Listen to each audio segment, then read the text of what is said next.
আব্বু, আমি ঈশানকে বিয়ে করতে চাই। আমি ওকে ভালোবাসি আর ও আমাকে ভালোবাসে। আমাদের 2 বছরের সিরিয়াস সম্পর্ক চলছে। তুলি, তুমি কি পাগল হয়ে গেছো? তুমি কার সামনে দাঁড়িয়ে এসব আজে বাজে কথা বলছো সেটাকে বুঝতে পারছো? পুরো ঘর ভর্তি মেহমান, আর তুমি এমন একটা ফালতু কথা বললে? আমি খুব ভালোভাবেই বুঝতে পারছি আমি কার সামনে দাঁড়িয়ে কথা বলছি আব্বু। তাই আমার মনে বিন্দুমাত্র আফসোস নেই। আমি তোমাকে আগেও বলেছি আর এখনো বলছি, আমি একবার যেটা বলি সেটা তুমি খুব ভালো করেই জানো। আমার কথা বদলানোর ক্ষমতা কারণ নেই। আমি যেহেতু বলেছি আমি ঈশানকে বিয়ে করব, তার মানে আমি ওকেই বিয়ে করব। তুলি আপু, আপনি কি বলছেন এসব? আপনি কি পাগল হলেন নাকি? আজকে এখন আপনার বিয়ের কথা চলছে, আর আপনি হুট করে আমার নাম এভাবে সবার সামনে কেন বলছেন? আমি তো কিছুই বুঝতে পারছি না। ঠিক বলেছি ঈশান, আজকে আমার বিয়ে বলেই তো বলছি। আজকেও যদি আমি চুপ করে থাকি, তবে আমি খুব ভালো করে জানি তোকে আর কখনোই পাবো না। তোকে হারানোর ভয় আমার অনেক।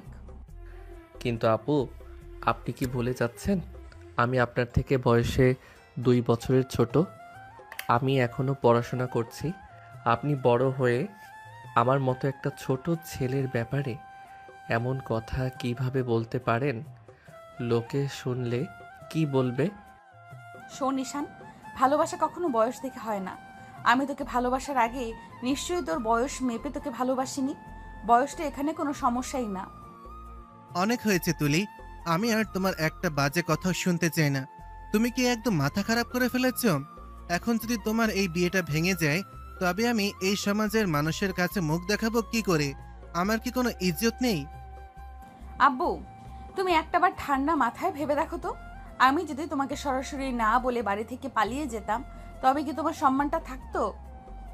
আমি চাই না তোমার কোনো অসম্মান হোক।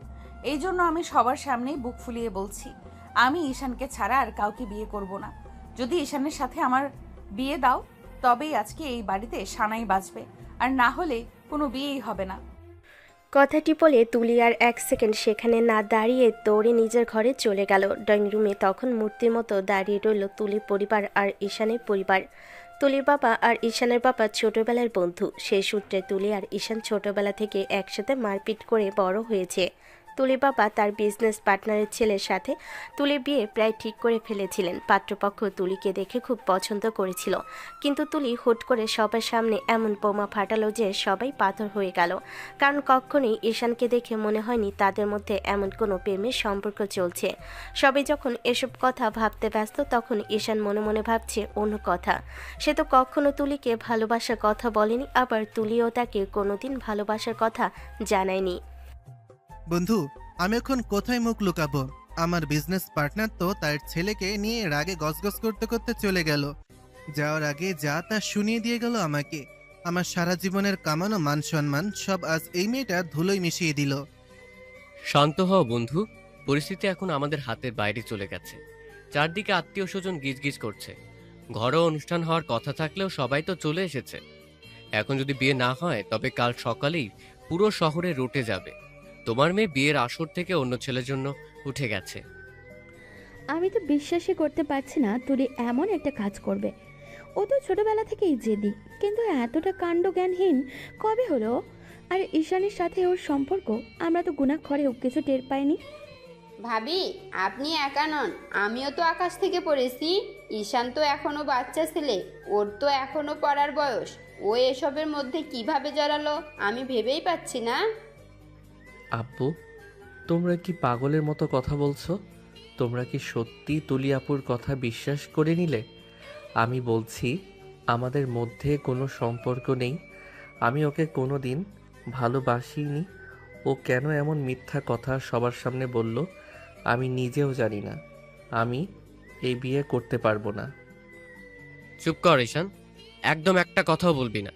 পরিস্থিতি কতটা ভয়াবহ সেটা তুই বুঝছিস না। তুলি সবার সামনে তোর নাম নিয়েছে। এখন যদি তুই না করিস তবে তুলির বাবার সম্মান তো যাবেই, সাথে আমাদের পরিবারকেও লোকে ছি ছি করবে। বলবে তুই বেটার জীবন নষ্ট করে এখন হাত ধুয়ে নিচ্ছিস। কিন্তু আব্বু, এটা তো অন্যায়। আমি কেন একজনের মিথ্যে জেদের বলি হব? তুলি আপু আমাকে ফাঁসিয়েছে। আমি ওকে আজকেই জিজ্ঞেস করব ও কেন এমনটা করলো। আমি ওকে বিয়ে করে নিজের জীবনটা নরক বানাতে পারবো না। ও আমার থেকে 2 বছরের বড়। ও আমাকে শাসন করে আর এখন বলছে ও নাকি আমাকে ভালোবাসে। হাসবো না কাঁদবো আমি বুঝতে পারছি না। ঈশান বাবা, আমি জানি তোমার উপর দিয়ে অনেক বড় ধকল গেছে, কিন্তু আমার দিকটা একবার ভেবে দেখো। আমার মেয়েটা ঘর থেকে বের হচ্ছে না। ও বলেছে তুমি না হলে আত্মহত্যা করবে। এখন কি আমি আমার বন্ধুর ছেলের উপর ভরসা করতে পারি না? আমাদের দুই পরিবারের মান সম্মান এখন তোমার হাতে। ঈশান বাবা, তুমি রাজি না হলেও আজ এই বাড়িতে একটা অঘটন ঘটে যাবে। তুলি যা জেদি মেয়ে, ও সত্যিই নিজেকে শেষ করে দিবে। আমরা কি পারি না এই বিপদটাকে সামলে দিতে? তুমি যদি এখন বিয়ের পিড়িতে না বসো তবে আমরা কারোর কাছে মুখ দেখাতে পারবো না। কিন্তু ভাইজান, ঈশান তো এখনো ছোট। ওর কেরিয়ার, ওর পড়াশোনা সব কিছুর কি হবে? একটা সংসার সামলানোর ক্ষমতা কি ওর হয়েছে? তুলি তো ওর বড়, ও কি ঈশানকে মেনে নিতে পারবে? আমি কথা দিচ্ছি বোন, ঈশানের পড়াশোনা বা ক্যারিয়ারের কোনো ক্ষতি হবে না। সব দায়িত্ব আমার। শুধু আজকের দিনটা আমাদের বাঁচিয়ে নাও। আত্মীয়রা বাইরে কানাঘুষা শুরু করেছে। এখনই কিছু একটা না করলে পরিস্থিতি নিয়ন্ত্রণের বাইরে চলে যাবে। মা, তুমিও আব্বুর মতো কথা বলছো? তোমরা কি আমাকে বলির পাঠা বানাচ্ছ? তুলি আপু একটা জেদ ধরলো আর আমি সেটা মেনে নেব? আমি তো পড়াশোনা করতে চাই। আমি এখন কেন এই ঝামেলায় জড়াবো? আমার তো এখনো দাড়ি গোফি ঠিকমতো গজায়নি, আর তোমরা আমার বিয়ে দিচ্ছ। ঈশান, তুই কি চাস তোর বাবার সম্মান রাস্তায় গড়াগড়ি খাক? তুলির বাবা আমার কতদিনের বন্ধু তুই জানিস না? আজকের দিনে বন্ধুকে কি আমি এই বিপদে ফেলে চলে যাব? তুই যদি আজ বিয়েটা না করিস তবে আজ থেকে তোর সাথে আমার সব সম্পর্ক শেষ। আমি তোকে ত্যায্য পুত্র করব। আব্বু, তুমি আমাকে ত্যায্য করার ভয় দেখাচ্ছ শুধু এই আজগুবি একটা কারণে। তুলি আপু ড্রয়িং রুমে নাটক করলো আর দোষ হলো আমার। এটা কোন ধরনের বিচার? বাবা ঈশান, রাগ করো না, তুমি একটু শান্ত হয়ে ভাবো। তুলি তোমাকে ছোটবেলা থেকেই পছন্দ করে। ও হয়তো গুছিয়ে বলতে পারেনি। আজ এই বিপদের সময় তুমি যদি পাশে না দাঁড়াও তবে আমরা তো মরেও শান্তি পাবো না। ঠিক আছে ভাইজান, আপনারা যখন এত করে বলছেন আর সম্মানের প্রশ্ন যখন জড়িয়ে আছে, ঈশান বিয়েটা করবে। আমি ওকে রাজি করাবো, কিন্তু তুলি যেন পরে ঈশানকে কষ্ট না দেয় সেই প্রতিশ্রুতি আপনাকে দিতে হবে। আমি কথা দিচ্ছি বোন, তুলি যদি ঈশানকে কোনোদিন অসম্মান করে তবে আমি ওর মুখ দেখব না। তুমি শুধু কাজে ডেকে আনার ব্যবস্থা করো। এখনই কাবিনটা সারতে হবে। তোমরা তো আমার মতামত শুনলেই না। আমি বারবার বলছি আমি ওকে বিয়ে করতে চাই না। ও একটা আস্ত হিটলার। ও আমাকে সারা জীবন কান ধরে নাচাবে। আমি কিছুতেই এই বিয়েতে সই করব না। তুই সই করবি কিনা সেটা আমি দেখছি।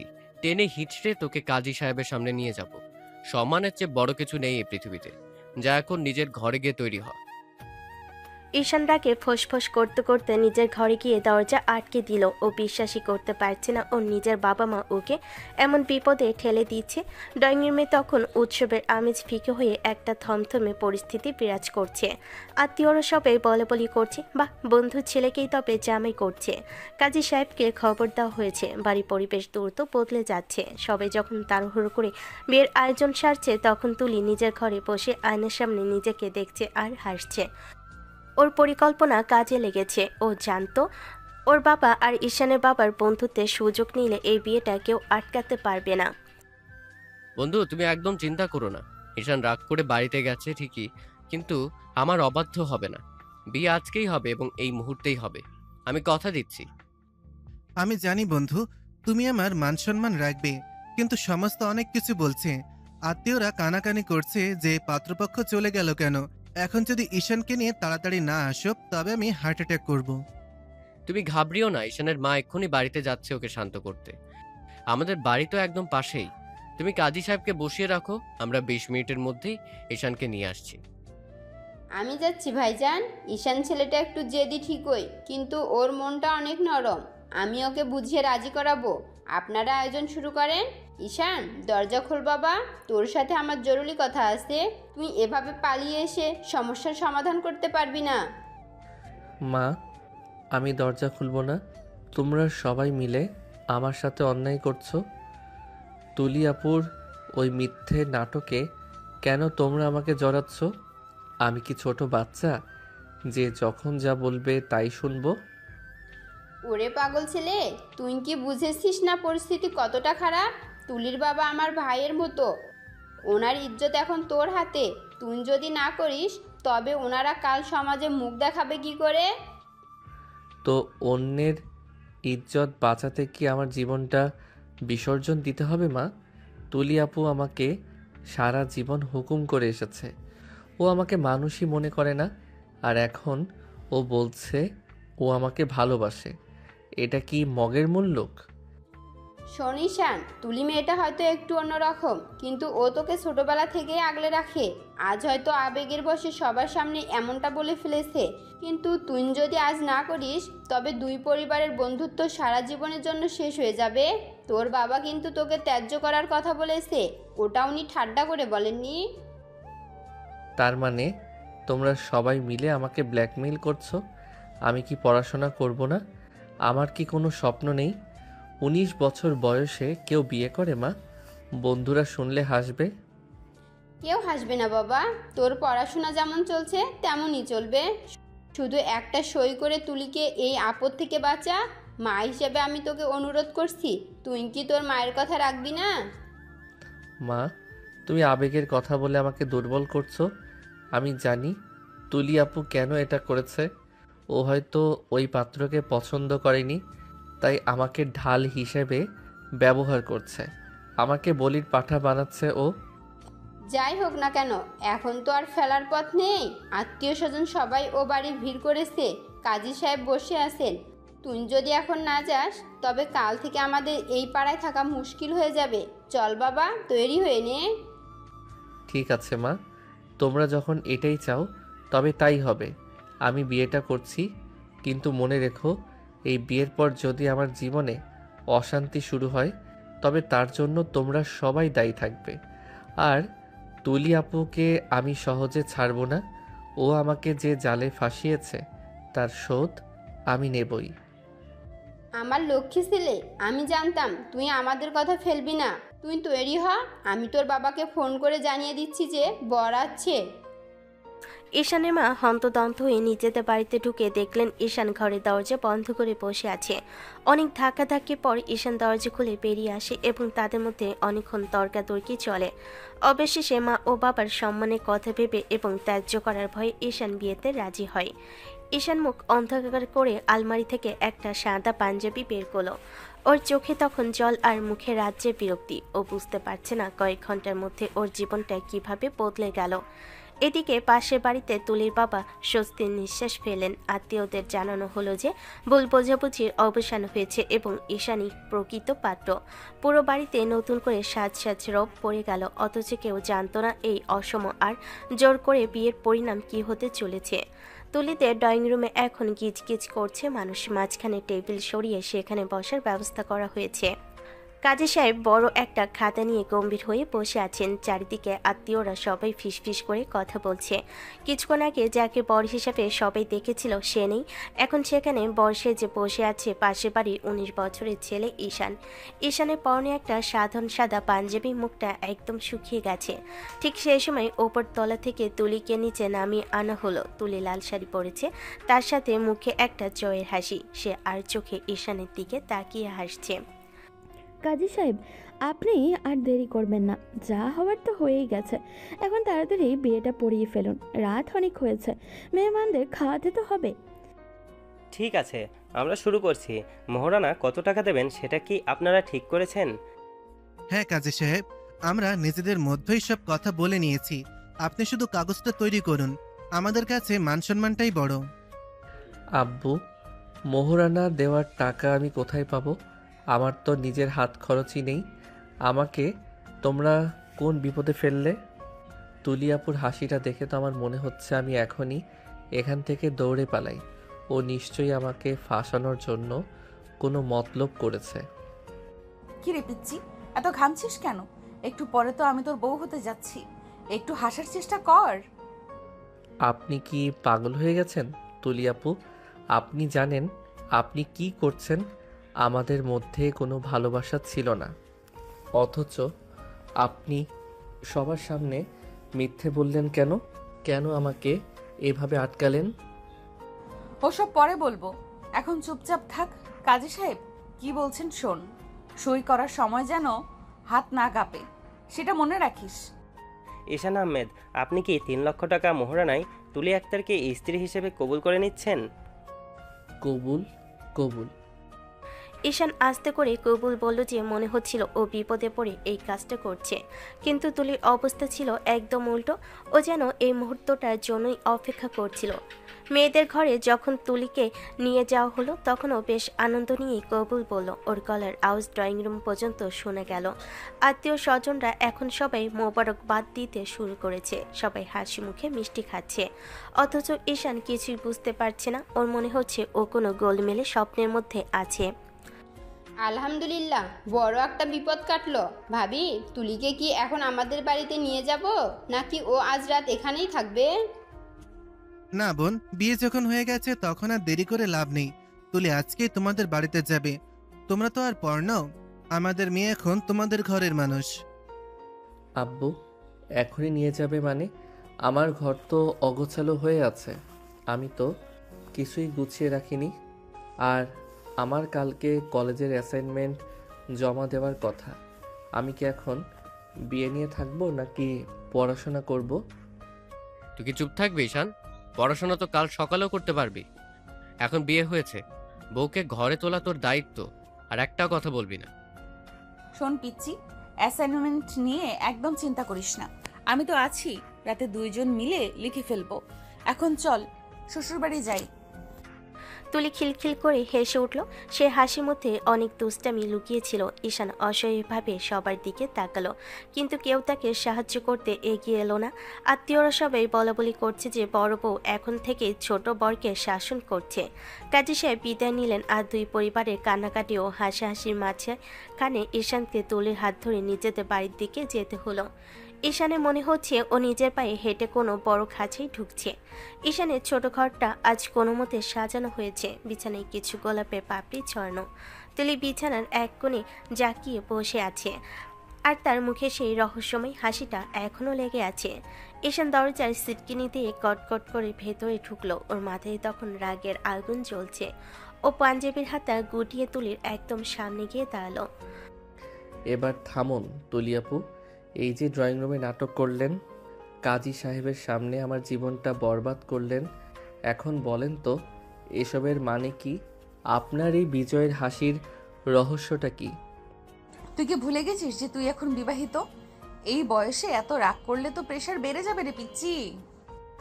পিচ্ছি বলবেন না আমাকে, আমি এখন আপনার স্বামী। আপনি নিজে এই সম্পর্কটা টেনে এনেছেন। কেন করলেন এটা? আমাদের মধ্যে কোনোদিনও ভালোবাসার কথা হয়নি। আপনি কেন আব্বু আম্মুর সামনে ওইসব মিথ্যে কথা বললেন? মিথ্যে কেন হবে? আমি তোকে ভালোবাসি কি না সেটা তো আমি ভালো করেই জানি, আর তুই আমাকে ভালোবাসিস কিনা সেটা তো আমি তোকে দিয়ে বলিয়ে নিয়েছি। এটাকে বলে স্মার্টনেস, বুঝলি? ফাইজলামি করবেন না। আমি পরিষ্কার বুঝতে পারছি এর পেছনে অন্য কোনো কারণ আছে। ওই পাত্রকে পছন্দ হয়নি বলে আপনি আমাকে ঢাল হিসেবে ব্যবহার করেছেন, তাই না? আমাকে বিপদে ফেলে আপনার লাভ কি হলো? লাভ অনেক। ওই ছেলেটা আস্ত একটা লুচ্চা ছিল, ওটা তুই বুঝবি না। আর তোকে বিয়ে করা মানে হলো সারা জীবন আমার হাতের নাগালে রাখা। তুই তো আমার কথা মতোই চলবি, তাই না ঈশান? কখনোই না। আমি আপনার হাতের পুতুল নই। আপনি যা করেছেন তার জন্য আমি আপনাকে কোনো দিন ক্ষমা করব না। আপনি আমার পড়াশোনা, আমার ক্যারিয়ার সব নষ্ট করে দিলেন। 19 বছর বয়সে কেউ এভাবে বিয়ে করে? বন্ধুরা শুনলে আমাকে মুখে থুতু দেবে। বন্ধুরা কি বলবে তা নিয়ে আমি ভাবি না। আর পড়াশোনা তুই পড়বি, আমি তোকে পড়াবো। আমি তোর বউ হয়েও বড় আপুর মতো শাসন করব। এতে তোরই লাভ। বাহ, কি চমৎকার প্ল্যান! আপনি ভাবছেন আপনি যা বলবেন আমি তাই শুনবো? আপনি আমার জীবনটা নিয়ে ছিনিমিনি খেললেন আর আমি হাসি মুখে মেনে নেব? আপনি কি আমাকে এতটাই বোকা ভাবেন? তুই বোকা না হলে কি আমার জালে এভাবে ধরা দিতিস? দেখলি তো, এক কথাতেই তোকে কবুল বলিয়ে নিলাম। তুই আসলে আমার অবাধ্য হতেই পারবি না। তুলি কথাগুলো বলে বেশ গর্বের সাথে হাসতে লাগলো, কিন্তু ঈশান খেয়াল করলো তুলি যখন কথাগুলো বলছিল তখনও বারবার ওর গলার চেনটা হাত দিয়ে ঘষছিল। ঈশান জানে তুলি যখন খুব নার্ভাস থাকে বা কোনো কিছু লুকাতে চায় তখনই ও এমন করে। ঈশান বুঝতে পারলো তুলি আসলে উপর থেকে শক্ত দেখলেও ভেতর থেকে বেশ দুর্বল হয়ে আছে। ওর মনে নিশ্চয়ই কোনো ভয় কাজ করছে। ঈশানের মনে এবার একটা ডেভিল বুদ্ধি খেলে গেল। ও হুট করে চুপ হয়ে গেল এবং ওর রাগী চেহারাটা বদলে একটা অদ্ভুত হাসি দিল। ও আচ্ছা, তার মানে আপনি আমাকে ভালোবেসে বিয়ে করেছেন এবং এখন আমি আপনার লিগ্যাল স্বামী? হ্যাঁ, তো তাতে তোর সন্দেহ আছে নাকি? না না, সন্দেহ কেন থাকবে, বরং এখন আমার খুব আনন্দ হচ্ছে। আমি তো ভাবছিলাম আপনি আমাকে ঘৃণা করেন, কিন্তু যেহেতু আপনি ভালোবাসার দাবি করেছেন তাহলে তো আমাদের স্বামী স্ত্রীর মতো থাকা উচিত, তাই না? ঈশান এবার আস্তে আস্তে তুলির দিকে এগোতে শুরু করলো। ওর মুখের একটা শয়তানি আর টেবিল মার্কা হাসি। তুলি একটু অবাক হয়ে বিছানায় পেছাতে লাগলো। তুই তুই এইভাবে হাসছিস কেন? আর আমার দিকে কেন আসছিস? দূরে গিয়ে দাঁড়া। কেন দূরে যাব বউ? তুমি তো বললে আমরা এখন একে অপরের স্বামী স্ত্রীর মধ্যে তো অনেক কিছুই হয়। যেহেতু তুমি এই বিয়েটা চেয়েছো তাহলে তো এখন আমার সব আবদার তোমাকে মেটাতে হবে। দেখ ঈশান, তুই কিন্তু বেশি বাড়াবাড়ি করছিস। আমি জাস্ট তোকে বাঁচানোর জন্য, মানে ওই বিয়েটা ভাঙার জন্য এসব করেছি। তুই এত সিরিয়াস হোস না তো। সিরিয়াস কেন হব না? কাজী সাহেব তো সই করিয়ে নিয়েছেন। এখন তো আর আমি তোমার ছোট ভাই বা পিচ্চি নেই, এখন আমি তোমার সব কিছুর মালিক। এসো তো দেখি বউ হিসেবে তুমি কতটা সেবা করতে পারো। ঈশান, খবরদার বলছি, আর এক পাও এগোবি না। আমি কিন্তু চিৎকার করব। চিৎকার করে কি হবে? বাড়ির সবাই জানে আমাদের 2 বছরের প্রেম। তারা ভাববে আমরা হয়তো একটু বেশিই খুশি। তুমি তো এই গর্ত খুঁড়েছো তুলি, এখন এই গর্তে তোমাকেই পড়তে হবে। দেখি তোমার কত সাহস। ঈশান একদম তুলির কাছে গিয়ে ঝুঁকে দাঁড়ালো। তুলির কপালে তখন বিন্দু বিন্দু ঘাম জমতে শুরু করেছে। যে মেয়েটা এতক্ষণ বিজয়ের হাসি হাসছিল সে এখন ঈশানের চোখের দিকে তাকাতেও ভয় পাচ্ছে। ঈশান বুঝতে পারছে ওর এই ডেভিল মার্কা চালটা একদম ঠিক জায়গায় লেগেছে। তুলির আত্মবিশ্বাস এখন একদম মাটির নিচে মিশে গেছে। বসার ঘরের নিস্তব্ধতা যেন ক্রমশ ভারী হয়ে উঠছিল। ঈশান তুলির খুব কাছে গিয়ে দাঁড়িয়েছে। তার চোখে মুখে এক ধরনের অদ্ভুত জেদ আর মুখে সেই শয়তানি হাসি। তুলি বিছানার চাদরটা খামচে ধরে পেছাতে পেছাতে দেওয়ালে পিঠ ঠেকিয়ে ফেলেছে। তার কপালে জমে থাকা ঘামের বিন্দুগুলো ড্রেসিং টেবিলের আলোয় চিকচিক করছে। ঈশান লক্ষ্য করলো তুলির সেই বিজয়ী ভাবটা এখন আর নেই, বরং তার চোখের কোণে একটা অজানা আতঙ্ক উঁকি দিচ্ছে। ঈশান বুঝতে পারলো তুলি যা কিছু করেছে তার পেছনে গভীর কোনো রহস্য আছে। সে এমনি এমনি নিজের জীবন আর ঈশানের জীবনকে বাজি ধরেনি। ঈশান এবার তার ডেভিল মার্কা হাসিটা থামিয়ে খুব শান্ত অথচ গম্ভীর গলায় বলতে শুরু করলো। কি হলো তুলি আপু, আপনি তো অনেক সাহসী ছিলেন। ড্রয়িং রুমে তো বেশ বুক ফুলিয়ে বললেন আমাকে ভালোবাসেন। এখন আমার কাছাকাছি আসতেই আমার দম বন্ধ হয়ে আসছে কেন? আপনি কি ভেবেছিলেন আমি সারা জীবন আপনার ওই পিচ্চি ঈশান হয়ে থাকবো? ঈশান, তুই তুই দূরে গিয়ে দাঁড়া। আমি তোকে যা বলেছি তা শুধু পরিস্থিতি সামাল দেওয়ার জন্য। তুই আমাকে ভুল বুঝছিস। ভুল আমি বুঝছি না তুলি আপু, ভুল আপনি করেছেন। আপনি আমার জীবনটা এভাবে ছিনিমিনি খেলে নষ্ট কেন করলেন? আপনি তো খুব ভালো করেই জানেন আমাদের মধ্যে ওসব কিছুই ছিল না। যখন আমাকে ভালোবাসেনি না, তবে কেন মিথ্যে ভালোবাসার দাবি তুলে এই বিয়ের জালে আমাকে ফাঁসালেন? আপনার একটা জেদের জন্য আমার পুরো ভবিষ্যৎটা আজ অন্ধকারের মুখে। ঈশানের গলা স্বর এবার একটু কেঁপে উঠল। রাগের বদলে সেখানে একরাশ অভিমান আর কষ্ট ফুটে বেড়ালো। তুলি এতক্ষণ মাথা নিচু করেছিল, কিন্তু ঈশানের এই অসহায় আর্তনাদ শুনে সে ধীরলয়ে মাথা তুলল। ঈশানের চোখে জল টলমল করছে দেখে তুলির ভেতরে সেই কাঠিন্যতা তাসে ঘরের মতো ভেঙে পড়ল। সে মনে মনে ভাবল, সত্যি তো এই ছেলেটার তো কোনো দোষ ছিল না। ও তো নিজেদের মতো পড়াশোনা আর বন্ধু নিয়ে ভালোই ছিল। আমার নিজের স্বার্থ আর জেদের জন্য আমি ওর সুন্দর জীবনটাকে টেনে হিসে এই জাতাকলে পিষ্ট করলাম। ওর এই চোখের জলের দায়িত্ব আমারই। ঈশান রাগ করিস না, আমি জানি আমি যা করেছি তার কোনো ক্ষমা নেই। তুই হয়তো ভাবছিস আমি খুব সুখে আছি এই বিয়েটা করে, কিন্তু বিশ্বাস কর আমার দেওয়ালে পিঠ ঠেকিয়ে দিয়েছিল সবাই। দেয়ালে পিঠ ঠেকিয়ে দিয়েছিল মানে? ওই পাত্রের সাথে বিয়ে না বসলেই কি আকাশ ভেঙে পড়তো? আপনি কি আমাকে ছাড়া আর কাউকে খুঁজে পেলেন না ফাঁসানোর জন্য? আমি কি আপনার কাছে এতটাই সহজলভ্য ছিলাম? তুই সহজলভ্য ছিলি না ঈশান, তুই ছিলি আমার একমাত্র ভরসা। আমি জানতাম তোকে ছাড়া এই বাড়ির আর কাউকে আমার পক্ষে নিতে পারবো না। তুই হয়তো ভাবছিস আমি ওই ছেলেকে পছন্দ করিনি বলে তোকে বিয়ে করেছি, কিন্তু ব্যাপারটা শুধু ওইটুকুতেই সীমাবদ্ধ নয়। এর পেছনে এমন কিছু আছে যা আমি তোকে এই মুহূর্তে বলতে পারছি না। কেন বলতে পারছেন না? এখন তো আমরা স্বামী স্ত্রী, আমাদের মধ্যে আবার আড়াল কিসের? আপনি কি এখনো আমাকে পর ভাবছেন, নাকি অন্য কোনো বড় বিপদ লুকাচ্ছেন? আমি কিছুই লুকাতে চাই না রে, কিন্তু সব সত্যি জানার মতো মানসিক অবস্থা তোর এখন নেই। আমি তোকে সব বলবো, কথা দিচ্ছি। শুধু আমাকে একটু সময় দে। এই যে ওলট পালট হয়ে যাওয়া পরিস্থিতি, এখান থেকে আমাকে একটু স্বাভাবিক হতে দে। আমি তোকে সবটাই খুলে বলবো কেন আমি এই নাটকটা করেছি। সময়? আপনাকে সময় দিলে আমার কী লাভ? আমার যা হওয়ার তো হয়েই গেছে। এখন সারা রাত আমি এই ঘরে আপনার সাথে থাকবো কিভাবে? আপনার দিকে তাকালে আমার শুধু রাগ আর ঘৃণা হচ্ছে। তোকে কিছু করতে হবে না ঈশান, তুই চাইলে সোফায় ঘুমাতে পারিস বা বিছানার মাঝখানে বালিশ দিয়ে দূরত্ব রেখে শুতে পারিস। আমি তোকে তোর ইচ্ছের বিরুদ্ধে কিছুই বলবো না। শুধু একটা অনুরোধ, যতদিন আমি সবটা গুছিয়ে তোকে বলতে না পারছি ততদিন প্লিজ একটু মানিয়ে নেওয়ার চেষ্টা কর। অন্তত আমাদের পরিবারের সামনে কখনোই এটা বুঝতে দিস না যে আমি মিথ্যে বলেছি বা আমাদের মধ্যে কোনো সম্পর্ক নেই।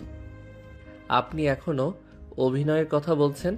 পরিবারের সামনে হাসি মুখে থাকবো আর ভেতরে ভেতরে চলে মরবো? এটা কিভাবে সম্ভব? সম্ভব হবে ঈশান। আজ যদি আব্বু বা আম্মু জানতে পারে যে আমাদের মধ্যে কোনো প্রেম ছিল না, তবে ওনারা মারা যাবেন। বিশেষ করে তোর বাবা আর আমার বাবার বন্ধুত্ব বিষে বিষাক্ত হয়ে যাবে। তুই কি চাস আমাদের দুই পরিবার ধ্বংস হয়ে যাক? আপনি খুব ভালো করে জানেন আমার দুর্বলতা কোথায়। আপনি ঠিক জায়গায় আঘাত করেছেন। পরিবারের সম্মানের দোহাই দিয়ে আপনি আমাকে চুপ করিয়ে দিচ্ছেন। কিন্তু মনে রাখবেন তুলি আপু, এই গোপন রহস্য যদি খুব বাজে কিছু হয় তবে আমি আপনাকে কোনো দিন ক্ষমা করব না। আমি জানি তুই আমাকে ক্ষমা করবি না, কিন্তু পরিস্থিতি আমাকে বাধ্য করেছে এই পথে হাঁটতে। তুই শুধু ধৈর্য ধর, আমি তোকে কথা দিচ্ছি। তোকে আমি কোনো বড় বিপদে ফেলবো না, বরং তোর ক্যারিয়ার আর পড়াশোনার জন্য আমি যা যা করা দরকার সব করব। আমি তোর বড় আপু হয়েই তোর পাশে থাকবো। শুধু নামমাত্র বউ হয়ে দুনিয়ার সামনে অভিনয়টুকু করতে হবে। তুলির চোখে এবার এক ফোঁটা জল গড়িয়ে পড়ল। সে দ্রুত হাত দিয়ে সেটা মুছে জানালার দিকে মুখ ফিরিয়ে নিল। ঈশান স্তব্ধ হয়ে দাঁড়িয়ে রইল। সে বুঝতে পারছে তুলি ভেতরে ঝড়টা অনেক বড়, যা সে একা সামলাতে পারছে না বলেই ঈশানকে এই আগুনের মুখে ঠেলে দিয়েছে। ঈশানের রাগটা ধীরে ধীরে কমতে শুরু করলো, কিন্তু মনের ভেতরে কৌতূহলটা আরও বেড়ে গেল। তুলি আসলে কি লুকাচ্ছে? ওই পাত্রের সাথে এমন কি সম্পর্ক ছিল যা থেকে বাঁচতে তুলি পাশের বাড়ির ছোট ভাইকে স্বামী হিসেবে বেছে নিল? ঈশান বিছানার এক কোণে চুপচাপ গিয়ে বসল। বাসর ঘরে সেই রঙিন আলো এখন তার কাছে ভীষণ ফ্যাকাশে মনে হচ্ছে। ঠিক আছে, আমি আপনার এই অভিনয়ের সাথে আছি, কিন্তু মনে রাখবেন তুলি আপু, যেদিন সত্যটা জানবো সেদিন যদি দেখি আপনি আমাকে শুধু নিজের প্রয়োজনে ব্যবহার করেছেন, সেদিন আমি সব বাঁধ ভেঙে দেব। সেদিনই সাজানো সংসার আমি এক মুহূর্তেই চুরমার করে দেব। সেদিন যদি আসে ঈশান, তবে তুই যা শাস্তি দিবি আমি মাথা পেতে নিব। এখন একটু ঘুমানোর চেষ্টা কর, রাত অনেক হয়েছে। তুলি শুয়ে পড়ল এক পাশে মুখ ফিরিয়ে। ঈশান সিলিংয়ের ফ্যানের দিকে তাকিয়ে রইল। দুজনের মাঝে এক বিশাল দূরত্বের দেওয়াল তৈরি হয়ে আছে, অথচ দুনিয়ার চোখে এখন তারা অবিচ্ছেদ্য বন্ধনে আবদ্ধ। রহস্যের এই খেলা কোন দিকে মোড় নেয় সেটাই এখন দেখার বিষয়। ভোরের আলো জানালার পর্দা ভেদ করে ঘরে আসতেই তুলির ঘুম ভেঙে গেল। তার সারা রাত ভালো ঘুম হয়নি। এক পাশে ঈশানের ঘুমানোর অভিনয় করে পড়েছিল, আর অন্য পাশে তুলি সিলিংয়ের দিকে তাকিয়ে নিজের ভবিষ্যতের কথা ভেবে চলেছে। তুলি খুব ভালো করে বুঝতে পারছে যে সে একটা জ্বলন্ত আগুনের উপর বসে আছে। ঈশানকে সে যে মিথ্যা বলে এই বিয়ের আসরে বসিয়েছে সেই সত্যিটা যদি কোনোদিন ফাঁস হয়ে যায়, তবে এই শান্ত ছেলেটা যে কতটা ভয়ঙ্কর হয়ে উঠতে পারে তার আজ সে কাল রাতে পেয়েছে। ঈশান তাকে এমনি এমনি ছেড়ে দেবে না এটা নিশ্চিত। তবুও এখন আর পেছনের পথ নেই, তাই সে নিজেকে সামলে নিয়ে স্বাভাবিক হওয়ার চেষ্টা করলো। ঈশান, এই ঈশান ওঠ, অনেক বেলা হয়েছে। আব্বু আম্মু দরজায় নক করার আগেই আমাদের উঠে পড়া উচিত। মনে রাখিস, আজ সকালে আমাদের সবার সামনে খুব সুখী একটা দম্পতি হিসাবে অভিনয় করতে হবে। অভিনয় তো আপনি শুরু করেছেন তুলি আপু, আমি তো শুধু আপনার কথা মেনে চলছি। এত সকালে ডাকার দরকার ছিল না, আমি আরও কিছুক্ষণ ঘুমাতে পারতাম। একদম না, নতুন বউ হিসাবে আমাকে এখন রান্নাঘরে যেতে হবে আর তোকে হাসি মুখে আমার পাশে থাকতে হবে। আম্মু যদি একবারও সন্দেহ করে যে আমাদের মধ্যে ঝগড়া হয়েছে, তবে লঙ্কা কাণ্ডও ঘটে যাবে। দয়া করে একটু সাহায্য কর। ঠিক আছে, করছি, কিন্তু আমার সামনে ওই ভালোবাসার নাটক বেশি করবেন না, আমার সহ্য হয় না। আমি ফ্রেশ হয়ে আসছি। আম্মু, আপনি কেন কাজ করছেন? আমি তো আছি, আমাকে বলতেন আমি সব গুছিয়ে দিতাম। আরে না মা, তুমি আজ নতুন বউ, প্রথম দিনেই তোমাকে কাজ করতে দেব কেন? ঈশান কোথায়? ও কি এখনো ঘুমাচ্ছে? না আম্মু, ও ফ্রেশ হতে গেছে। ও তো বরাবরই একটু অলস, ডেকে তুলতে বেশ কষ্ট হয়েছে। হবেই তো, এখন তো বউ এসেছে, আদর আবদার একটু বেশিই থাকবে। কি খবর ছোট মিয়া? কাল রাতে তো খুব বড় বড় কথা বলছিলে বিয়ে করবে না বলে, এখন তো দেখছি বউয়ের কথা শুনে বেশ সকালেই উঠে পড়েছো। আব্বু, ওসব কথা এখন থাক না, খিদে পেয়েছে, নাস্তা দাও। আর তুলি, মানে তুলি অনেক আগে উঠে গেছে মনে হচ্ছে। দেখছো ভাবি, ঈশান এখনো তুলিকে আপু ডাকছে। অভ্যাস কি আর সহজে যায় নাকি? আম্মু, ও তো একটু লাজুক, তাই সবার সামনে ওভাবে ডাকতে পারছে না। একা থাকলে ঠিকই আমার নাম ধরে ডাকে। কি গো, তাই না? হ্যাঁ আম্মু, তুলি ঠিকই বলেছে, আসলে সবার সামনে একটু লজ্জা লাগে তো, তাই। জানো তুলি, ঈশান ছোটবেলা থেকেই খুব জেদি ছিল, কিন্তু ও যে তোমাকে এত ভালোবাসতো সেটা আমরা বুঝতে পারিনি। যাক বাবা, এখন আমি নিশ্চিন্ত। তুমি ওকে একটু শাসন করে রেখো, ও এখনো অনেকটা বাচ্চার মতোই রয়ে গেছে। আম্মু, আপনি চিন্তা করবেন না, আমি ওকে একদম সোজা করে ফেলবো। পড়ালেখায় ফাঁকি দিলে তো খবর আছে ওর। আমার মনে হয় না আমার পড়ার উপর আর কারো খবরদারি করার দরকার আছে, আমি আমার দায়িত্ব জানি। আম্মু, আমি একটু বাইরে যাচ্ছি বন্ধুদের সাথে দেখা করতে। আজ কোথাও যাওয়া হবে না, আজ বাড়িতে মেহমান আসবে, তোমরা দুজনেই থাকবে। সারাদিন বউয়ের সাথে সময় কাটাও, বন্ধুদের সাথে আড্ডা পরে দিলেও হবে। ভোরের আলো ফুটতেই তুলির ঘুম ভেঙে যায়। সে খুব ভালো করেই জানে সে একটা জ্বলন্ত আগুনের উপর বসে আছে। ঈশানকে যে সে মিথ্যা বলে বিয়ের আসরে বসিয়েছে, সেই সত্যটা যদি কোনোদিন ফাঁস হয়ে যায় তবে পরিস্থিতি ভয়াবহ হবে। তবু সে নিজেকে সামলে নিয়ে স্বাভাবিক হওয়ার চেষ্টা করে। ঈশান বাথরুমে ঢুকে গেল। তুলি দ্রুত বিছানা গুছিয়ে নেয় এবং আয়নার সামনে দাঁড়িয়ে নিজেকে একবার দেখে নিয়ে হাসি মুখে ঘর থেকে বের হয়। ড্রয়িং রুমে ঈশানের মা নাস্তা গোছাতে ব্যস্ত ছিলেন। তুলি গিয়ে তাকে সাহায্য করতে শুরু করে। কিছুক্ষণ পর ঈশানও সেখানে হাজির হয়। নাস্তা খাওয়ার সময় ঈশানের বাবা আর তুলির বাবা ব্যবসার আলাপ শুরু করেন। তুলি খুব সুন্দরভাবে সবার সাথে কথা বলছিল, যেন সে এই বাড়িরই অংশ। ঈশান মনে মনে তুলির গোষ্ঠী উদ্ধার করছিল তার অভিনয়ের ক্ষমতা দেখে। সারাদিন তুলি আর ঈশানের সময়গুলো বেশ নাটকীয়ভাবেই কাটলো। সবার সামনে তারা খুব ভালো থাকার অভিনয় করলো, কিন্তু যখনই তারা একা হলো ঈশান মুখ ফিরিয়ে রাখলো। রাত নামার পর যখন তারা আবার ঘরে ফিরল, ঈশানের মনে সেই পুরনো রাগ আবার উকি দিতে লাগলো। চারপাশ একদম নিঝুম হয়ে গেছে। ঈশান টেবিল ল্যাম্প জ্বালিয়ে তার কলেজের অ্যাসাইনমেন্ট লিখতে ব্যস্ত। ওর খুব ঘুম পাচ্ছিল, কিন্তু কালকে কাজটা জমা দিতে হবে বলে ও জোর করে জেগে আছে। অন্যদিকে তুলি বিছানায় আদর্শা হয়ে একটা বই পড়ছে। ঘরে নীল আলোতে পরিবেশটা কেমন যেন মায়াবী আর রোমান্টিক হয়ে আছে। ঈশানের হঠাৎ গলা শুকিয়ে এলো। ওর ভীষণ পানি পিপাসা পেয়েছে। ও পেছনের দিকে না তাকিয়ে তুলিকে ডাকলো। এই যে তুলি, শুনছেন? আমার খুব পানির পিপাসা পেয়েছে, গ্লাসটা একটু পানি দিয়ে ভরে দেবেন? কেন, হাত পা কি অবশ হয়ে গেছে? টেবিলের পাশে তো জগ রাখা আছে, নিজে ঢেলে খেয়ে নে। আমি এখন খুব একটা জরুরি সিন পড়ছি, ডিস্টার্ব করিস না। বাহ, কাল রাতে ড্রয়িং রুমে তো সবার সামনে খুব দরদ দেখিয়েছিলেন, এখন পানির গ্লাসটা এগিয়ে দিতে আপনার বই পড়া নষ্ট হচ্ছে?